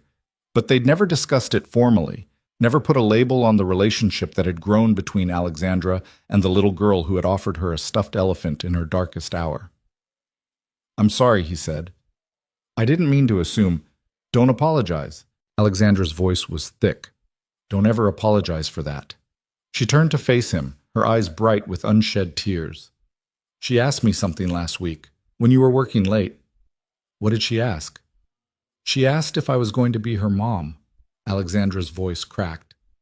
"She said that her real mom left and never came back, but I came in a storm and stayed. She said that made me better than a real mom. She said, Alexandra stopped, overwhelmed. Daniel felt his own eyes sting. What did you tell her? I told her I would be honored if that was something you wanted too. Alexandra. He set down his champagne glass and took both her hands in his. I've wanted that since the night you asked me if you were beautiful. I've wanted that since I watched you stand up to Grant Mercer in a boardroom while your heart was failing. I've wanted that since Emma put a paper crown on your head and you wore it like it was made of diamonds. Daniel, I love you. Not the CEO, not the billionaire, not the woman who's about to win a Nobel Prize. You. The person who showed up at my door scared and alone and somehow found the courage to keep fighting. The person who taught me that strength isn't about never needing help. It's about being brave enough to ask for it. He reached into his pocket and pulled out a small velvet box. Alexandra's breath caught. I've been carrying this around for 3 months, Daniel admitted, waiting for the right moment, waiting until everything was perfect. But I realized something today. What? Perfect doesn't exist, not in business, not in life, not in love. What exists is this: 2 people who found each other against impossible odds, who fought through everything that tried to tear them apart, who built something real out of chaos and fear and stubborn hope. He opened the box, revealing a simple diamond ring that caught the starlight. Alexandra Vale, will you marry me? The tears she'd been holding back finally fell, but she was smiling, that radiant, surprised smile that still took his breath away every time he saw it. Yes, she whispered. Yes, yes, 1,000 times yes. Daniel slid the ring onto her finger, and then she was in his arms and he was kissing her, and the city sparkled below them like it was celebrating too. When they finally broke apart, Alexandra laughed, that pure, joyful sound that had become his favorite music. Emma's going to be impossible tomorrow. She's been dropping hints about wanting to be a flower girl for months. You knew? She's 6. Subtlety isn't her strong suit. Alexandra held up her hand, watching the diamond catch the light. I never thought I'd have this. Any of this. A family, a future. Someone who sees me, really sees me, and loves me anyway. Not anyway, Daniel corrected. Because I love you because of who you are. All of it. The strength and the vulnerability. The CEO and the woman who reads bedtime stories in funny voices. The fighter and the person who still gets scared sometimes. I'm scared right now. Of what? Of being this happy. Her voice dropped. I spent so long preparing to die. Building walls. Keeping everyone at a distance so it wouldn't hurt as much when I was gone. And now, she gestured at the life they'd built. Now I have everything I never let myself want, and I'm terrified it's going to disappear. Daniel cupped her face in his hands. It's not going to disappear. I'm not going anywhere. Emma's not going anywhere. This life we're building, it's real, it's solid, and it's going to last. You can't know that. No, I can't know anything for certain. Nobody can. He smiled gently. But I can promise you that whatever comes, good days and bad days, challenges and triumphs, everything, we'll face it together. That's what family means. That's what love means. Alexandra leaned into him, her head resting against his chest. I used to think strength meant standing alone. I remember. You told me that once. I was wrong. She looked up at him. Real strength is letting someone stand with you. You taught me that. We taught each other. They stayed on the balcony until the first meteor streaked across the sky, a brilliant flash of light cutting through the darkness. Alexandra made a wish, and though she didn't tell Daniel what it was, he could guess. More of this. More moments like this one. More ordinary, extraordinary days filled with love and laughter and the beautiful mess of family life. It was a wish that would come true. The wedding took place on a snowy December afternoon, just 2 days before Alexandra's Nobel Prize ceremony in Stockholm. They'd chosen a small venue, a historic chapel in the Swedish countryside, far from the press and the public attention that followed them everywhere. Emma was indeed the flower girl, scattering rose petals down the aisle with the grave concentration of someone performing an extremely important mission. Mrs. Patterson had flown in for the occasion, dabbing at her eyes throughout the ceremony. Lisa Chen served as maid of honor, while Dr. Harrison, the man who had saved Alexandra's life, stood as a witness. And Grant Mercer, of all people, sent a gift, a first edition of The Art of War, with a note that read simply, "You won, well played." Alexandra had laughed when she opened it, and Daniel had known in that moment that something had truly healed, not just her heart, but something deeper. Some wound that had been festering for years, poisoned by isolation and fear, and the belief that she had to face everything alone. The Nobel speech, when it came, was unlike anything the committee had heard before. Alexandra didn't talk about business strategy or technological innovation. She talked about a stormy night and a stranger's kindness. She talked about a 6-year-old girl who offered her stuffed elephant to make a sad lady feel better. She talked about the people who had carried her when she couldn't carry herself, and the lessons she'd learned in the process. "We measure success in many ways," she said, her voice carrying across the grand hall. "Profits, market share, units sold. But the truest measure of success, the one that matters when everything else falls away, is the lives we touch, the people we lift up, the love we give and receive." She looked out at the audience, at Daniel sitting in the front row with Emma on his lap. "I nearly died 2 years ago. My heart was failing, my company was under attack, and I had spent my entire adult life believing that asking for help was weakness. I thought strength meant standing alone. I thought vulnerability was something to be hidden, ashamed of, overcome." Her voice softened. "I was wrong. The night I almost lost everything, I walked through a storm and knocked on a stranger's door. I asked him the most vulnerable question I could imagine. Am I beautiful? Not beautiful like a magazine cover. Beautiful like a human being worthy of love." She smiled at Daniel. He answered yes, not because of my money or my power or my achievements, because he saw me, the real me, scared and broken and desperately hoping that there was still something worth saving. The hall was silent. That's the gift we can give each other, the gift of being seen, the gift of being told that we matter, that we're worthy, that we're beautiful in all the ways that count. Technology can save lives, but only love can make those lives worth living. She raised her Nobel medal.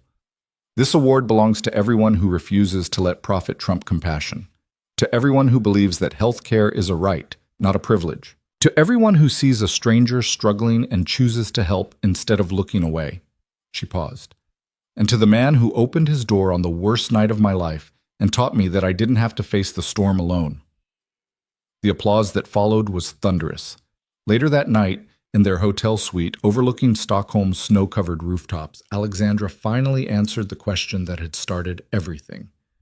"You asked me once if I was beautiful," she said to Daniel as they watched the northern lights shimmer across the horizon. "I remember. And you said I was extraordinary, fierce, the kind of person who changes the world." "I meant every word." Alexandra turned to face him, and in her eyes he saw everything, the journey they'd traveled, the battles they'd fought, the love they'd built from impossible beginnings. "You changed me, Daniel Reed, not into someone different, into someone who could finally accept who she already was." She took his hand, pressing it against her heart, the heart that had been broken and healed, that had nearly stopped and now beat strong. "You made me believe I was worth saving, worth loving, worth all of this." "You were always worth it," Daniel said. "You just needed someone to remind you." Emma appeared in the doorway, rubbing her eyes sleepily. "Daddy? Alex? There are lights in the sky." "Northern lights, sweetheart." Daniel lifted her into his arms. "Want to watch with us?" Emma nodded, nestling between them on the window seat. Captain, who had made the journey despite considerable logistical complications, padded over to join them, settling at their feet with a contented sigh. The four of them sat together, watching the aurora dance across the Arctic sky in ribbons of green and purple light, a family that had been forged in storm and struggle, tested by conspiracy and illness, and strengthened by a love that neither of them had expected to find. "Alex?" Emma's voice was drowsy. "Yes, sweetheart?" "You're staying forever, right? You're not going to leave like my other mom?" Alexandra looked at Daniel, then at the little girl who had claimed her heart completely. "Forever," she promised. no matter what. Emma smiled and closed her eyes, secure in the knowledge that some storms bring gifts instead of destruction. And on the balcony of a brownstone in Chicago, in a boardroom where battles had been fought and won, in a hospital room where death had been defied, in every place where their story had unfolded, the answer to the question remained the same. Yes, you are beautiful, you are loved, you are home,